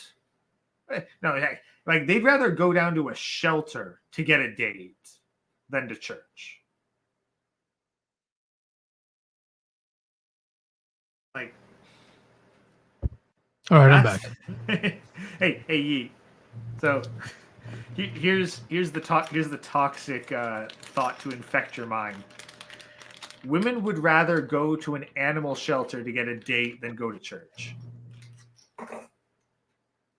Yeah, and it's getting mighty weird that more and more women on social media bragging about that dog pill or whatever. Very gross. Very gross. Ugh. But let's Sorry, random guy's got a good one there. like male strippers go for a lap dance. They go to give a lap dance and it becomes a bouncy castle. pretty much, man. But let me go ahead and start this video, and then we will progress through the years. This was like 4 years ago, I think it was 3 years ago. Let's play a quick video. It's officially stepdaddy season. Yeah, what up? I got the car seat in the back. Let's go to the park. Don't let your baby mama or your baby daddy block your blessings. I know in theory it sounds good keeping the same person to have kids with, but that's insanity as well. So if What? Insanity. No. Keeping a consistent man in your life and giving your kids only to one man, that is insanity, apparently. Remember, gentlemen, they love to blame men in general for the family structure breaking down. But here you go, Exhibit A. Get that one freaking gun boomer simp. Show him this and be like, how is this men's fault? Please explain. I really do want to make a very detailed video just to shut down these beta cucks. I really do, because it's getting ridiculous at this point, and it only gets worse. You just watch this. it doesn't work out with them, it'll work out with someone else. It is so ghetto being a baby mama, and thinking about multiple baby daddies is scary. But you, my baby, gonna be all right. We don't. They're encouraging. What's the deal with that? Like, because they're lyrics that you heard in one song, therefore it must be true. Bro, it is. They're really doing their best, because once again, they're reinforced by the government to be incentivized to do this.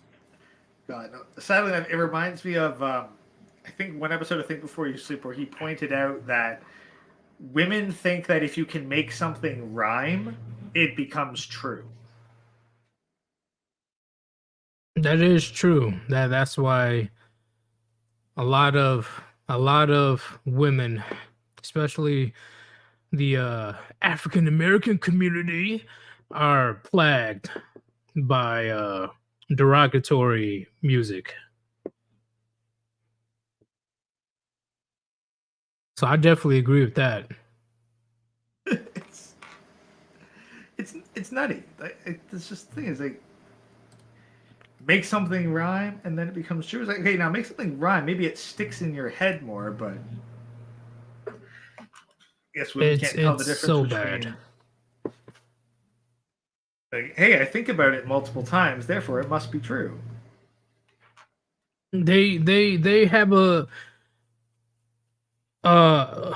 women in the West, they have a very difficult time coming back down to reality, because once again, they are almost never penalized for their poor behavior, poor decisions.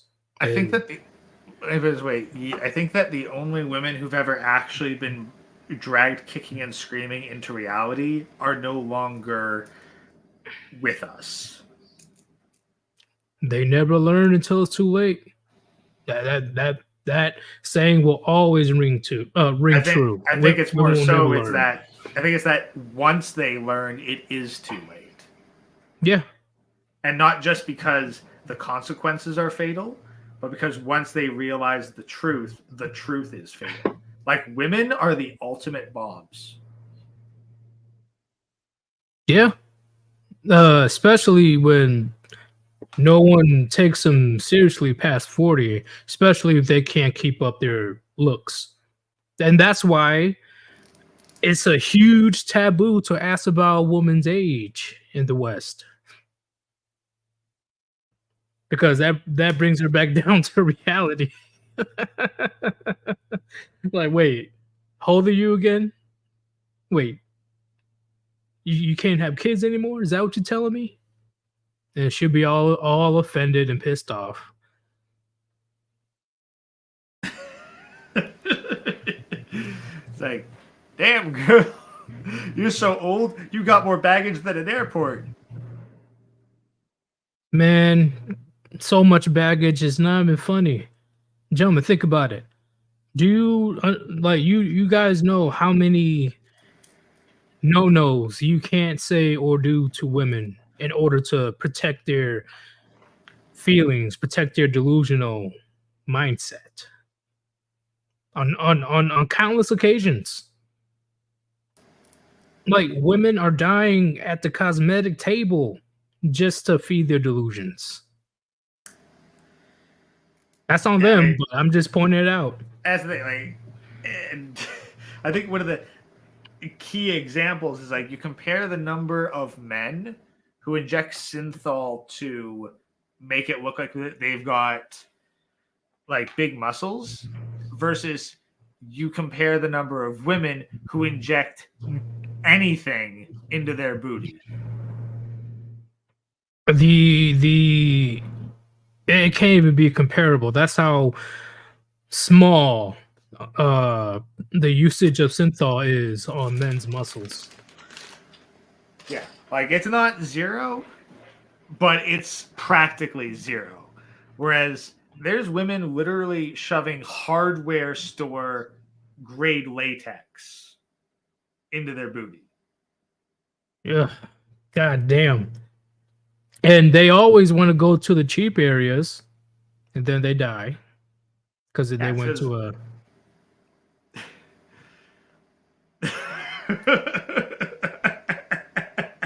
It's like, hey babe, I heard you were interested in some coke.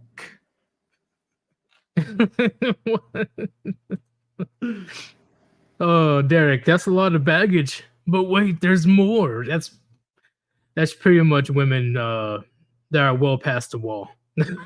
That's pretty much it. I think. Okay, let's be honest. Like, by the time women have hit 18, they've already got a lot of baggage.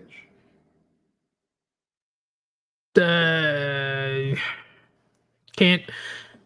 I don't know for sure. We'll just say relationships so that we don't. Yeah, relationships, sure, but it's mainly 18 to 25. That's where the true baggage begins. If they're the ones. It grows exponentially once they hit 18, but it's not as though they're baggage free prior to 18.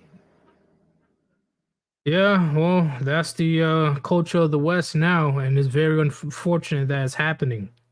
It really is. It really is. But now we got to deal with the epic baggage now, not just regular baggage. No, like baggage. Way too much baggage. And then you see skeletons in her closet. And then you see ghost babies in her puniti. Like, what the fuck? That's a graveyard. Yeah, like that ain't skeleton. Like that ain't junk in the trunk. That's skeletons. But let's finish this clip and then we'll go to the next one. I know it gets crazier. You don't give a damn. You can have them. I have exited the rat race. You know, I can't speak for the other hoes. And it's because you had I think it was like it wasn't $200K a month. It was like $80,000, $60,000 a month. So of course you're very comfortable with I'm out of the rat race. Yeah, bullshit. No. You know how we know that she's not out of the rat race? Why? Take a look at this image. Look at her, and then compare the skin to clothing visible ratio. Oh yeah. Yeah, she's still baiting. Yeah. Like this is literally the equivalent of a hoe on the street corner in basically lingerie saying that she's no longer part of the rat race.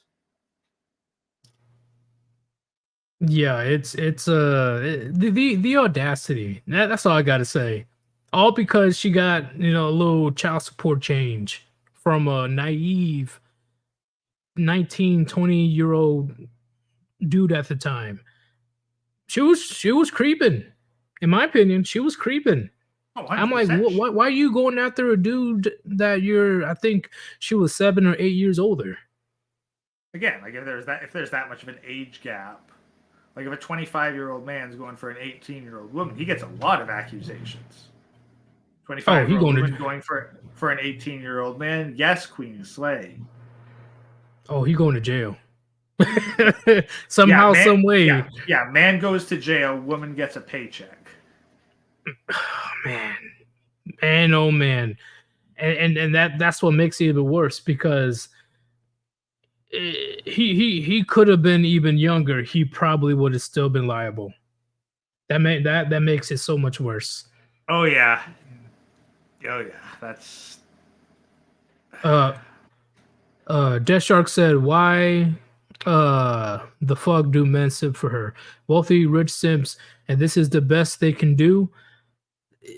Unfortunately, yeah, but she specifically targeted a young man, bound for eventual draft in the NBA, and all of a sudden, oh man, look, a pretty woman is coming my way. I think she's somewhat average. I say 5.5. That's the thing. Guys have terrible fucking self-esteem around that age. Yeah. So all she really had to do was just love bomb a dude she saw with potential, and he went head over heels for her. Yeah, and that's what exactly happened to PJ Washington, unfortunately, and he's paying the price for it. Not that much, but he's paying some good chunk of change, a good amount of child support. I'm gonna grab some more ice from a drink. Be right back. All right, let me read this right quick. Citrus, I think that's how you say your name. $10 donation. He says, "Hola, Sir Eudes and the Grey Ghost. I see that Grey is getting worse with his puns." What? Also, Sir Eudes, would you be down for come out to my show, the Citrus events on my YouTube? Of course, I'm down. And Gray's not getting worse with his puns. He's most likely sipping some good shit.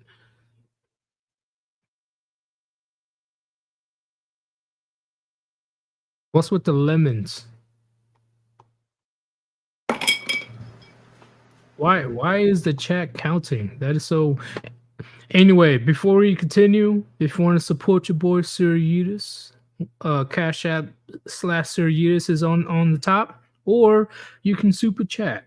Any donations appreciated. Thank you very much. Let's finish this clip and then move to the next one. Save you should have got the ring first. It wasn't gonna work out anyways. Let's laugh together and let's raise this baby, you know? In conclusion, this proves on multiple occasions on why the wrong woman can completely ruin the rest of your life, or at least for the next 18 to 21 years. You got to deal with something like this. I couldn't fathom that. Even then, like that's 18 to 21 years of life and career building that you have lost, that you are never getting back. And let's say you do get a big pay upgrade. What's gonna stop the courts from making you pay more child support? Like, fuck. It's like, let's see. Imagine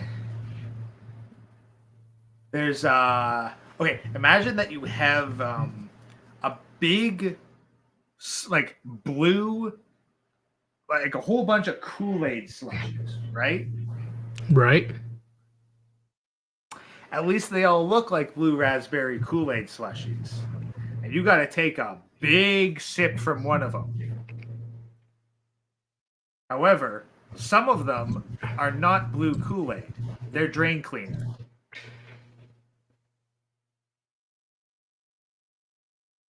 Drain cleaner, huh? Yeah.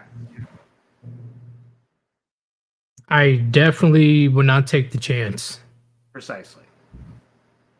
It might not immediately kill you, but it's gonna fuck you up for the rest of your life. Oh yeah, you're gonna have a very painful time. Oh, You're gonna have a painful time, and you'll be lucky if you're ever functional properly again. that is true. And that's the I thing. Like, completely agree. it's like you have a selection of what looks like blue Kool-Aid slushies, but some of them, and I'm not saying what the percentage is, are drain cleaner. Do you drink? Yeah, I still wouldn't take the chance. Precisely. But here's the next clip. This is Into the Future, right? This is Brittany Renner during the Rolling Loud concert. This is how she behaves. And this is how a lot of Western women behave, modern women behave. Let's check it out.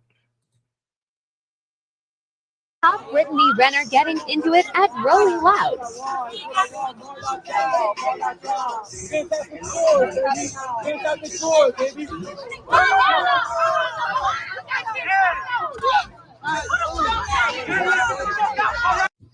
So once again, they attack the person that defends himself.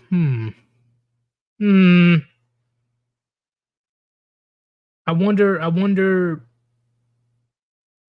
her changing her behavior, changing her ways is going to play a part later on down the road. But you see her, she is really doing her best to get in all types of fuckery with no how you say thoughts of physical consequence behind it. None. Well, no, and Because- look like literally all of these fucking simps are around her at all times, just waiting for the opportunity to jump in and be a hero. Exactly. I think a couple of them, they're guards. Why going after him? She's the one that started the fight. But of course, women, Western women love equality until it's time to get equal rights and lefts. Yeah, and simps agree with equality until they have to defend a man from a woman. Exactly.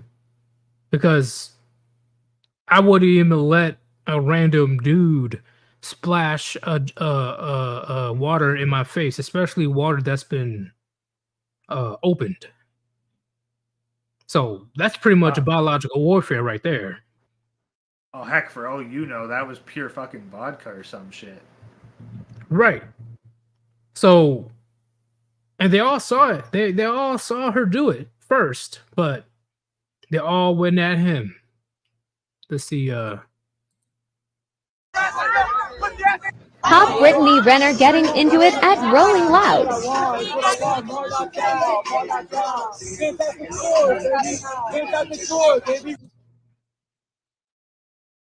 Like seriously. This is what I mean when it comes to Western women. They really be walking around believing there's no consequences for their behavior. Because if I did that to another dude, I'm expected to Oh no, scrap. that's the thing. She knows that there's going to be consequences. That's why she does this while backing away.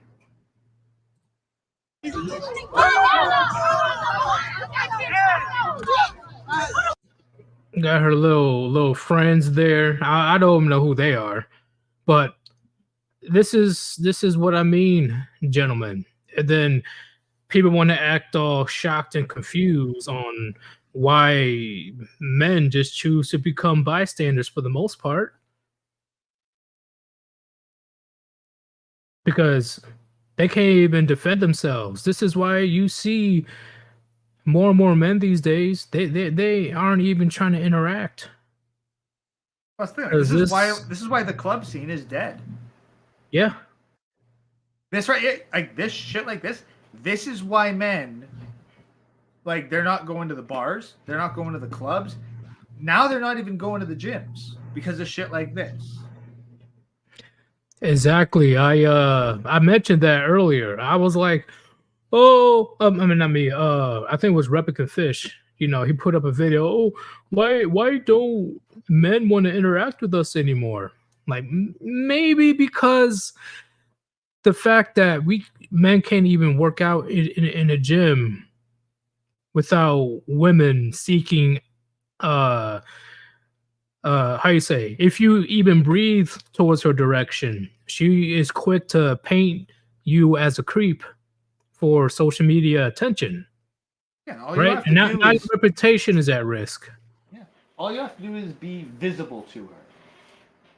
Like if she can see you, if she can point you out, if she can turn a camera on you, you are a target for her fame.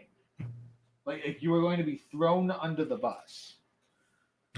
Exactly. And Toxicator says make gyms great again, male only. Well, they tried a couple times before. They really did. They try to do male only gyms. It gets shut down or harassed, or maybe they get to fly under the radar. But Yeah, the only male gym is a 24-hour gym at 3 a.m. that's it. That is it. Because once again, it's all by quality, but you know, there's no woman working out at 2 o'clock in the morning. But in all seriousness though, they tried a couple times. They are separated an all male and all female gym. Guess what? The female gyms were empty. They were still wanted to be around men. Even when there were entire buildings just for female gyms, those buildings shut down because of efficient funds. So even when all these men are like, oh my god, look at this guy, he's a creep, he looked at my ass, oh my god, they still choose to stay. Like you can't really make it make sense, right? Because you know, female logic. That's the thing. Like, well, like, it can't. It doesn't make sense unless you change your premise to understand that women are there for the men. They are not there to get fit. But if you don't meet her standards, oh, I need to go on TikTok. He is creeping on me. Oh my god. You know, and it is very messed up. It's like, Because even if you did meet her standards, because that's the thing. Like I've seen some of the guys that they'll go for. Like they're not bad guys. Like I was like, it's not even her standards. It's like unless you are like that once in a lifetime shot for her, she'll throw you under the bus because she believes that there's always going to be another one. Yeah, and the result of the freaking frenzy of calling men creeps at the gym is on multiple occasions, women, they couldn't squat, they couldn't bench, they couldn't do various exercises, and even when the women asked for assistance, the men just ignored or just walked out of the gym. Yeah, so they were like, stuck by themselves. Yeah, it's like, nah, this is a job for gym staff. I ain't paid to look after you. Exactly. But of course, men are the bad guys for trying to protect ourselves. You know, it's funny to me sometimes. Like, damn if you do, damn if you don't. That's pretty much the motto of the culture that we live in today. Well, that's why I'm just gonna go for the one that's the least damning. And it's like, I'm gonna get like, what am I gonna get in more trouble for? Interacting with a woman or not interacting with a woman? Every single time you're going to get in more trouble for interacting with her. Exactly. They can't do anything when you ignore them. Pretty much, they're powerless. They might throw a little bit of shame around for you not doing anything, but it doesn't stick near as much as you taking action. Agreed. Like, like once again, I told the story multiple times. Like I was walking back home. I was ready to play some Call of Duty, and then a woman around my age at the time said hi, and I just ignored her. Like I was just trying to get back to my place. That she got mad and like she was like, "Excuse me." I'm like, "What? Like, what do you want?" like I don't want to talk to you. Like, let me go and do my thing. And Right, you want to know what your response should just be? well, I learned You should just like the immediate response. I think this would be hilarious. I have a girlfriend.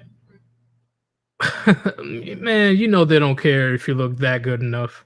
No, but that's the thing. No, like you showed it very publicly. And like, I have a girlfriend.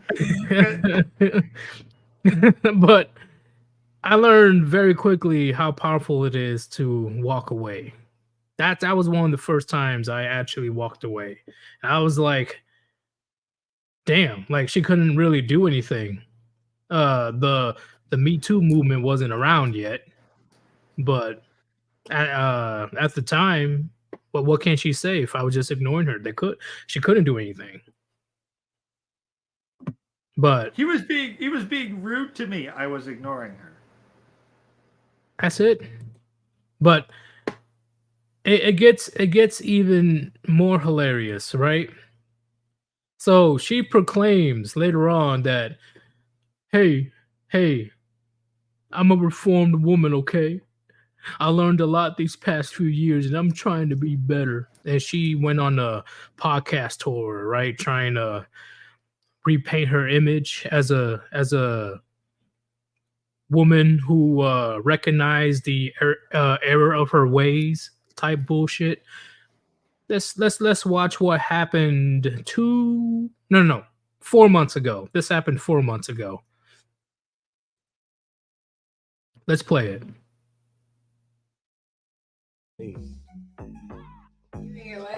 Isn't that Miss Ma'am? No, Miss come on, Ma'am. please. Come on, man, please. No, come on, I man, need you please. I need you to be kind and respectful to my guests. Oh, No means no, woman. Like, hell no. What do you have to say about that, Gray, before I continue the video? This is where guys need to understand that, like, you can't be saying nah, like with a smile and then kind of laughing. It's like, no, we are beyond the age of trying to just get her to be like kind of coy with it. No, because at this point, like, fuck, like he's fucking smiling and laughing. It's like, no, dude, you need to be willing to break the societal taboo, be rude, be firm, and if she's getting this close to you, be physical. If she's not willing to respect your boundaries, like, that's the thing. You think he'd act like this if it was a fucking dude starting to straddle him? Oh, hell no. That's the thing.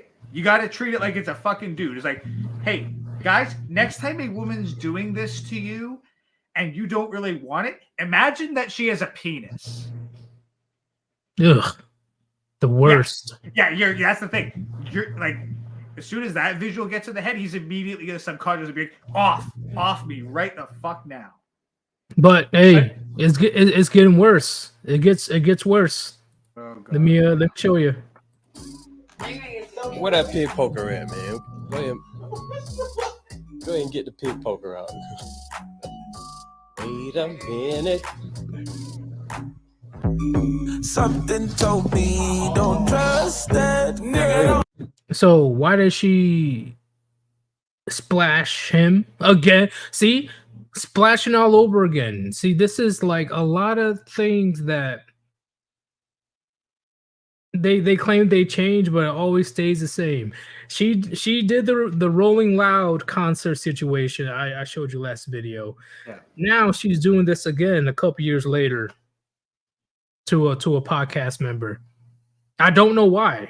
Don't know why I don't know if she's out of it or she just just doesn't care about the consequences. Once again, What consequences?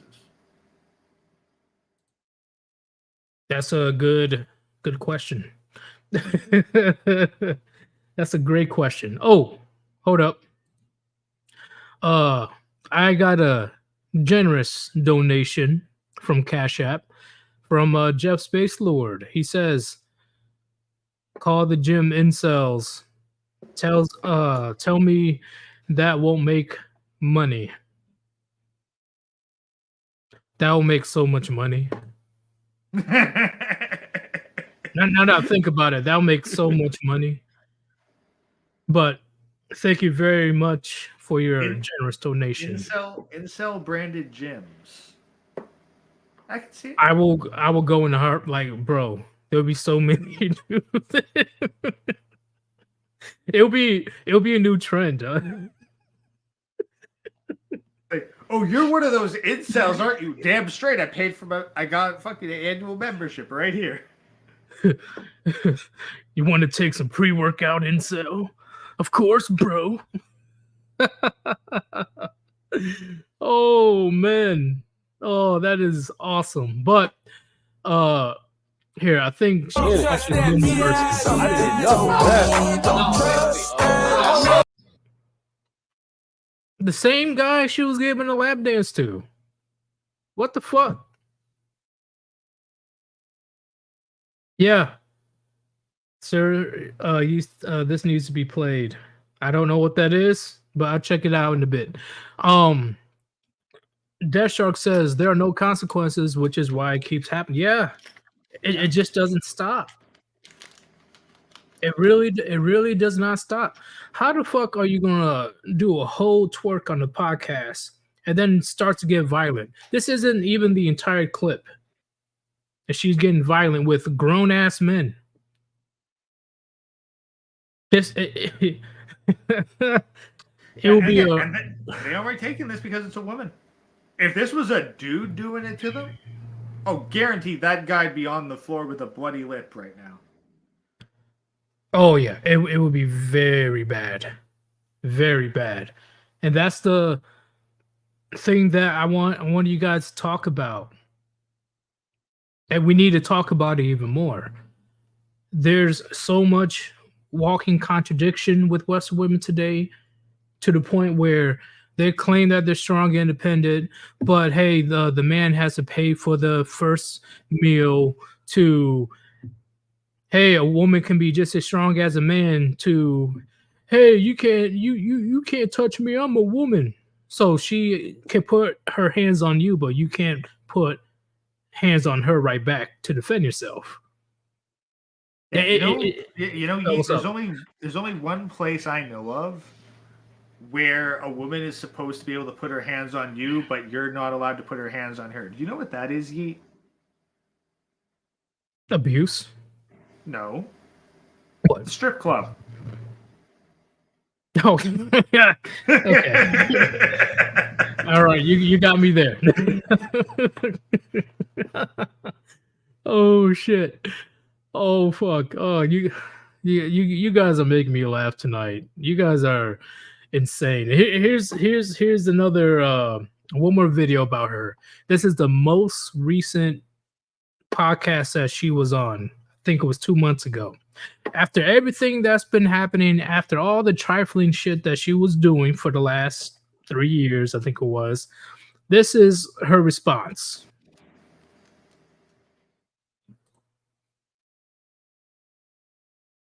All right, let's play it right quick. This is her response to her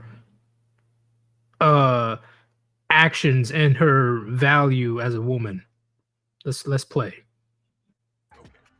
What I'm saying is that the average guy would tell you that I'm not wife material. That's fine, because I don't want to be with the average man. The man that I want is someone who is understanding of that. And if that's asking for too much from the male species, then I must be better off alone then. What kind of... I'm trying to follow it, Gray. I'm trying to follow where she's going, and she hits like a dead end, bro. No. Here's the thing. No. I would see. I would go like no, Miss Renner. Your the difficulty that you might have is that it is not the better, more successful, more attractive portion of the male population that will consider you wife material. It is the kind of men that you would be absolutely reviled by that consider you wife material. Oh yeah. Oh, completely agree. Especially with what happened in with the baby mama drama. Hell no. No. Like the best that she would be able to do is Steve Harvey, if that. Because like you were gonna get some balding simp with no self-esteem. That's the kind of man who considers you wife material.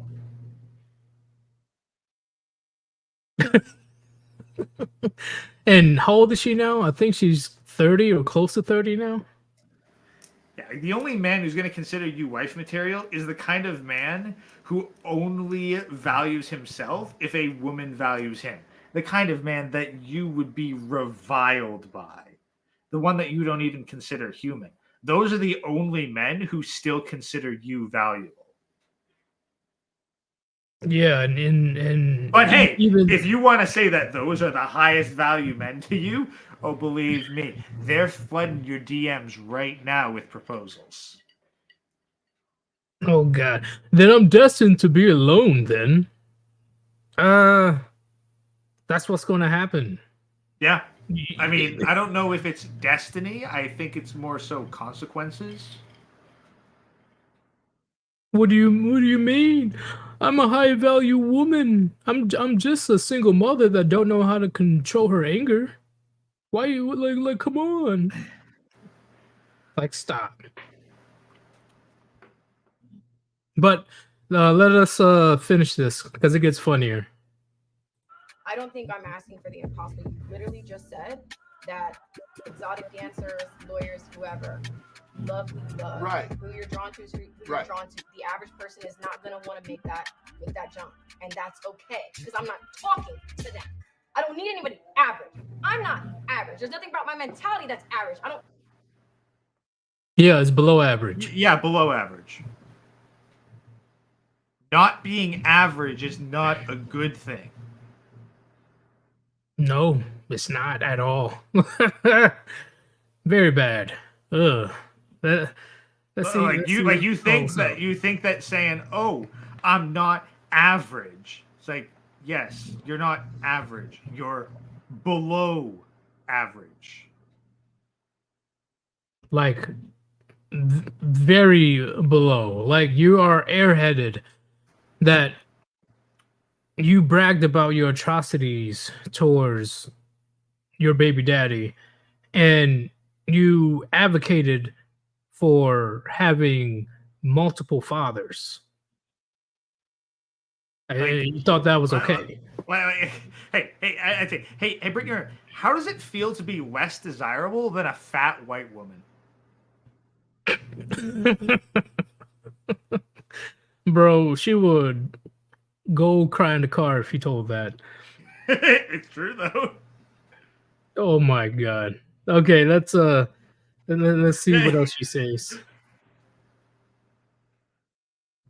I don't carry myself as average. I don't look average. I'm not mundane and forgettable. Just like I stand for something. I get so much flack because there's this little box. People want me to just like suck, shut up, make an OnlyFans. Let me finish though. Whoa. You don't talk to Shannon Sharp like that. Apparently, she just did, and he's not stopping her or cutting the video. So, see, this is what I'm talking about, huh? This got published. Like, that's the thing. If he actually wanted to say, "Nah, you can't do this," he wouldn't have published this. It's just too good of content to. No, that's the thing. No, because not post it. Yee.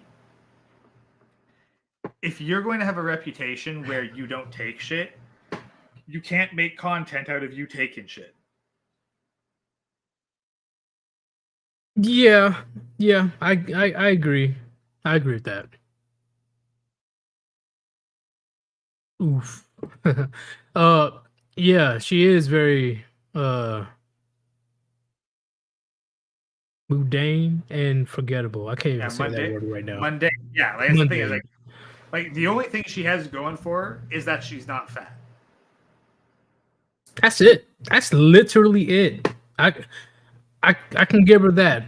You know, whether it's liposuction or like that's it. The only thing that like Brittany Renner, the only thing that sets you apart from the average black woman is that you're not as fat.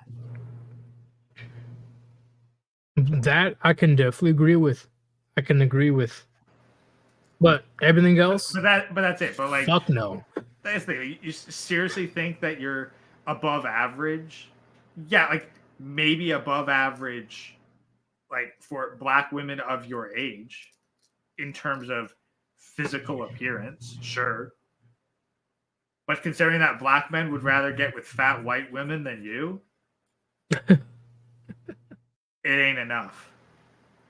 You are below average as a woman. Very below average. And the fact that she got combative with, out of all people, Shannon Sharp, NFL Hall of Famer. Again, like it shows her Really? insecurity. She is very upset that she is not as desirable as she was. Like this And deeply upsets yeah. her, and she's just coping hard. And it's only going to go downhill. And I do believe that she will become more sporadic as time goes by. Oh hell yeah! But do you have anything before we move on to one more? God damn, Yeet, for fuck's sakes! Like, okay, What? if One we're gonna more. keep I have one more. every goddamn, you keep saying just one more, Yeet. You have like, I'm having another fucking drink because, quite frankly, this bitch is intolerable today. Oh no, we're not doing the Brittany Renner. This is a completely different subject. Only 2 videos. Only a couple. Oh, okay, minutes thank long. God, yeah, because like seriously, Yeah, no, nothing crazy. like I've lost brain cells watching. I was about to say, the like, alcohol. I'm like, oh god, the Kraken strikes again. Like it's getting there, but like I'm gonna upgrade from freaking drinking crack and distort and modeling glue in a minute. God damn. Okay. Let me go ahead and put this video up right quick. Give me a second. And this is a completely different subject. Completely different. And something that I believe it's very important for everybody to recognize. It's getting out of control. And we're talking about the Me Too movement. Before we end this, thank you everybody that donated to the stream today. I greatly appreciate it. You guys make things work for me, and this is definitely gonna go towards the Gecko Ninja, because I do need new art. I had the same art for like almost a year and a half now, so look out for that. Let's play the video. Michael Irvin and his attorneys fought hard for this video, said it would prove his innocence, and said they wanted you to see it. Now, the interaction between Irvin and this hotel employee, it lasts less than 2 minutes. We are going to speed up some parts of it, though, to walk you through it all. Their initial All right, I have to pause, but Michael Irvin and a female employee of the business. That's pretty much going to be the interaction. All right. interaction is just partly obscured by a column in the lobby. Then they appear to shake hands, talk, and Irvin seems to touch her elbow briefly. She steps back. They keep talking. About 70 seconds pass. He touches her other elbow, laughs. They shake hands and walk away. Irvin looks back and appears to slap himself in the face. Irvin's attorney said the employee did not look uncomfortable to them and focused on a man several feet away who can be seen clapping, suggesting he, who they believe is the woman's manager, might have been angry with her for talking to Irvin. Okay, so based on what you see in this video, nothing really happened, right? No. Okay. Like that's the thing. Okay. Sorry, I think you know how in Pulp Fiction they have the question like, how sexual is a foot massage? What? They have like a bit of a debate because they think that like the mob boss like put out like a hit or whatever on this one dude because he allegedly gave the mob boss's wife a foot massage, and then they get into the discussion of like, well, how sexual is a foot massage? And like they go back and forth for a little bit, and then they move on to their actual hitman work. But here's the thing. Here's 2023. How sexual is an elbow touch? It's not at all. That's literally how, at least, how do I say, in a professional setting, in a corporate world or something like that, it's pretty normal to do that. Like do a double handshake and one hand is on the elbow. Really? Yeah, like not even like grasping it. Like it's just like a light touch. Like hello, Like, that's the, ma'am, like, hello, that's the sir. thing. Now, like my time in the corporate world has been very limited, but like to me, like it would be like weird to touch an elbow. Like it just doesn't seem like something that would come up. But then again, I haven't been white collar or like hotel service industry, so I don't know. Yeah, I see what you're saying, but in my opinion, I think it's normal. Like especially, how do I explain it? Like you're in a informal setting with like your colleagues or something like that. I know that's the best way I can explain it. You're in an informal environment, and you meet up with your coworker, male coworker or female coworker. You do that type of handshake. But let's continue. Again, just what's up? Something I haven't personally encountered. So I'm like, okay, like I can guess that it's a thing, but it's just not something I have experience with. Yeah, it's all good, man. Let's continue the video because it gets hilarious. Of course, the one thing this video does not have, audio. On a radio show after this first happened, Irvin said he had a few drinks, didn't really remember the incident, but today said their conversation was about football, the shows he worked on, and where the employee could watch them. In a filing last week, Marriott claimed instead he made sexually explicit comments to the employee. Here is Irvin's response to that. So, what? Yep. Sexually? Okay, but here's the thing. If they're going to say that, we are now at the point where it's like, okay, none of this fucking, he said sexually explicit. Define a sexually explicit comment and give the examples here. And it's very odd, very weird that, you know, there's no cameras that had audio. Well, like it's a hotel lobby. Like the microphone placement, like it would pick up way too much ambient noise to actually be useful. So I can understand why there would be no audio, because you'd literally need to have a microphone on the employee's collar to actually pick up the conversation. Yeah, that's a great point, Bone. Why is she shaking his hand if that's true? Exactly. She could have just easily walked away. Easily. Like that's her place of work. That's the thing. It's like, and again, it's a hotel lobby. Yeah. In a professional, like again, this is why I say, what's a sexually explicit comment? Because for all we know, it's he complimented her. He could have just said something like, "That outfit really suits you." You look good in that. Yeah, or you look great today. I like that hair. I like your hair.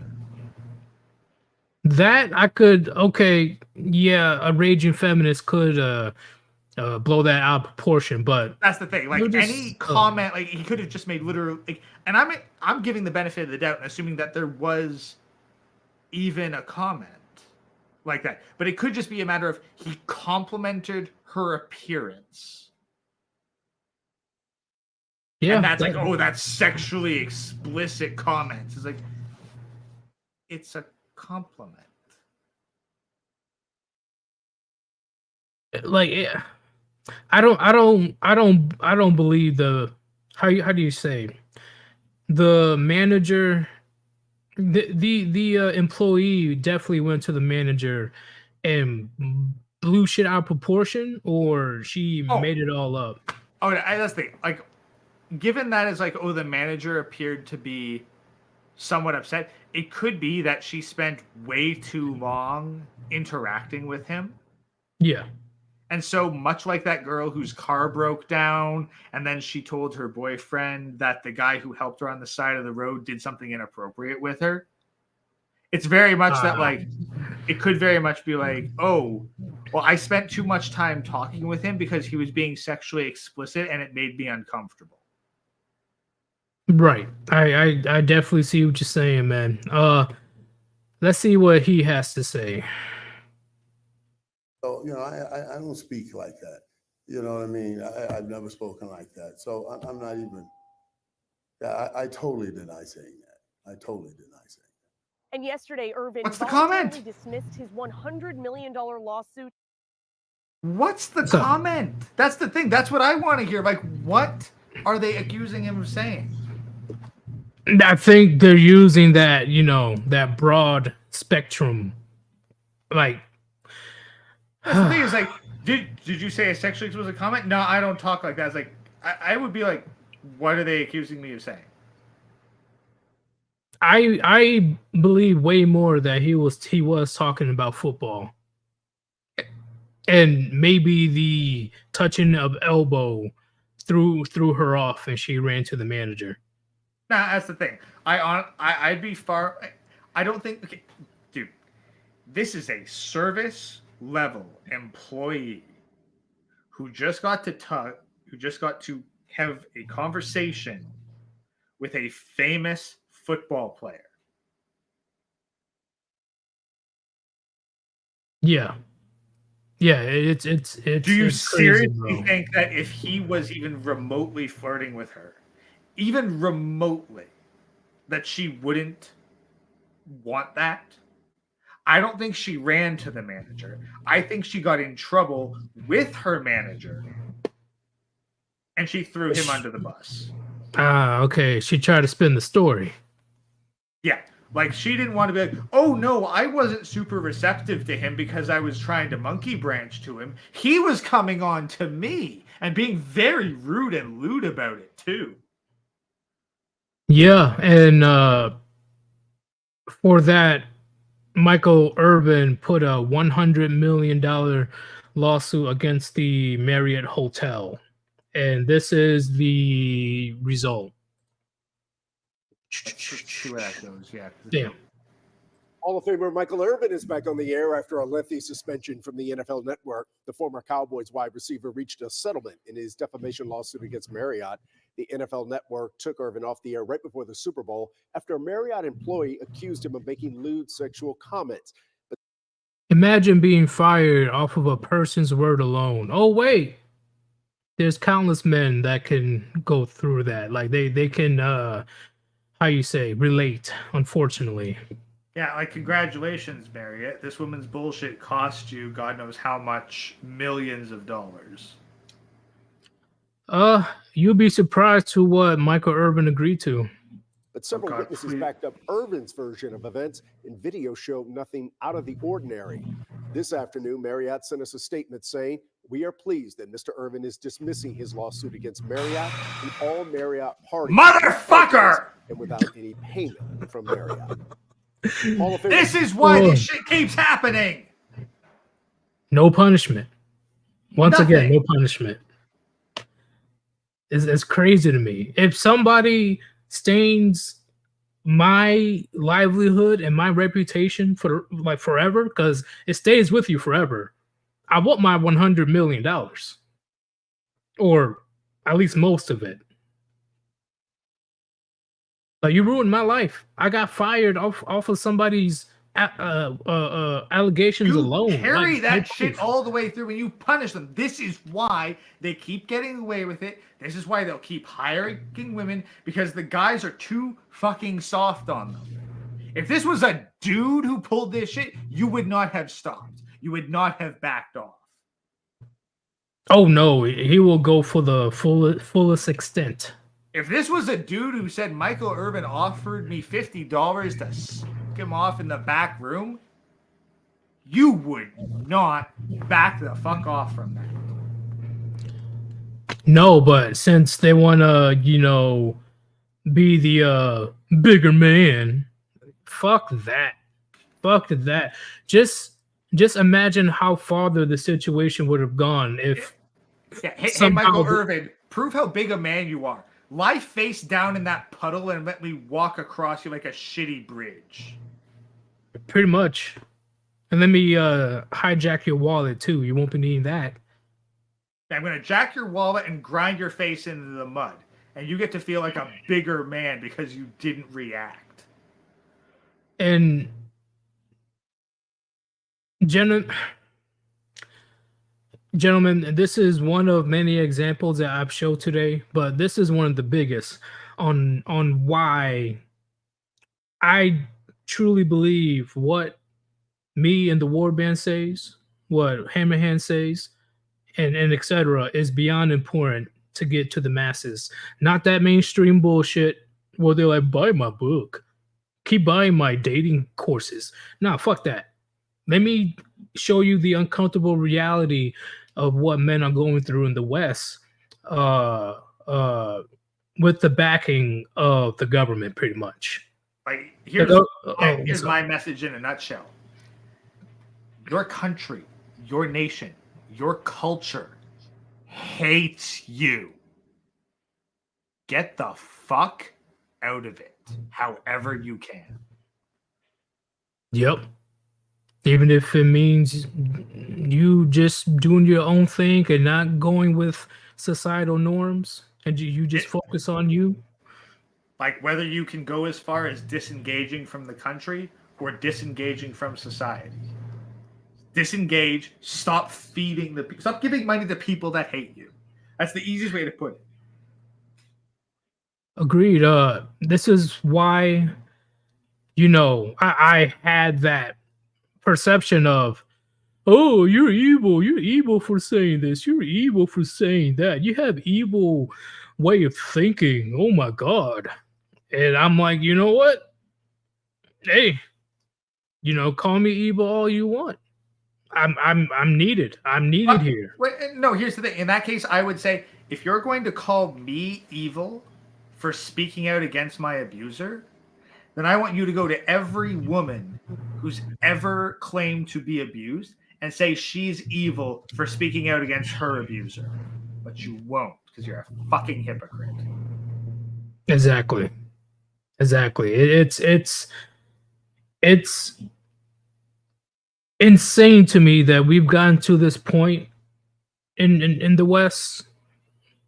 But at the same time, I shouldn't be surprised, because we did pretty much called it out since 2012, 2013, when the red pill philosophy was starting to get popular. They literally laughed at the red pill and thought that look at all these men, they're just afraid of women.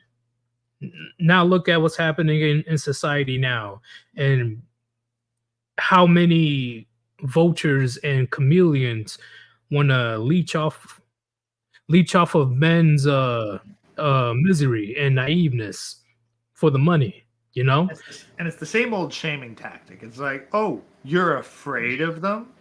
You're afraid? Oh, you're Islamophobic? Oh, you're homophobic? Like, no. We're not afraid. because they're not what we fear. We have a quite rational fear of the people backing them, the people with power and the willingness to use that power to snuff out our existence for daring to oppose what they desire. I completely agree, man. But we're gonna stop it here. We had a great stream today. Any final thoughts, Gray, or are you good to go? I guess final thoughts would be, again, like, you're not evil for refusing to cooperate with your abuser. Agreed. But in the eyes of the gynocentric system and culture, you're supposed to be cannon fodder. You're supposed to sacrifice and be happy about it. I think it's quite simple, Yeet. Do you know the only person who thinks that you're evil for standing up against your abuser? Who? The abuser. Agreed. If someone Agreed. hates you for standing up against the one abusing you, they are your abuser. And the more men listens to the actual, unfortunate reality of the system that we deal with today, that's all that matters. They need to know that, hey, right now, men as a collective in the West, we're definitely being treated as second-class citizens in various areas. We're not even second class. We are like third class. Oh, so pretty much subhuman. Okay, Yeet, who do you think is treated better in America right now? Native-born men or illegal migrants? Illegal migrants. Third class. I see what you're saying. I really do. Damn. Okay. Well, Gray, I will definitely hit you up later on this week if you have time to do another stream. Yeah, we'll see. Depends on the day, but yeah, hit me up and I'll see what I can arrange. All right, man. Hey, thanks for the talk. See, this is what we need. Two people button head to see to actually have a legit conversation. Not me just saying the same shit over and over. It gets old after a while, chat. So thank you, Gray, for joining. Thanks for having me, Yeet. All right, peace. Peace out. All right. Thank you very much for joining the stream. Thank you, everybody that send donations. I thank all of the wrenches for holding things down, but it's time for me to go to sleep. I'm kind of tired. But regardless, I think this was a phenomenal stream. It's your boy, Suriyitis. Thank you very much for joining this stream. Hopefully you did learn a couple things as well. Or if you have questions, you can just type it up in the comments to see where we can take the conversation. I am out. Peace.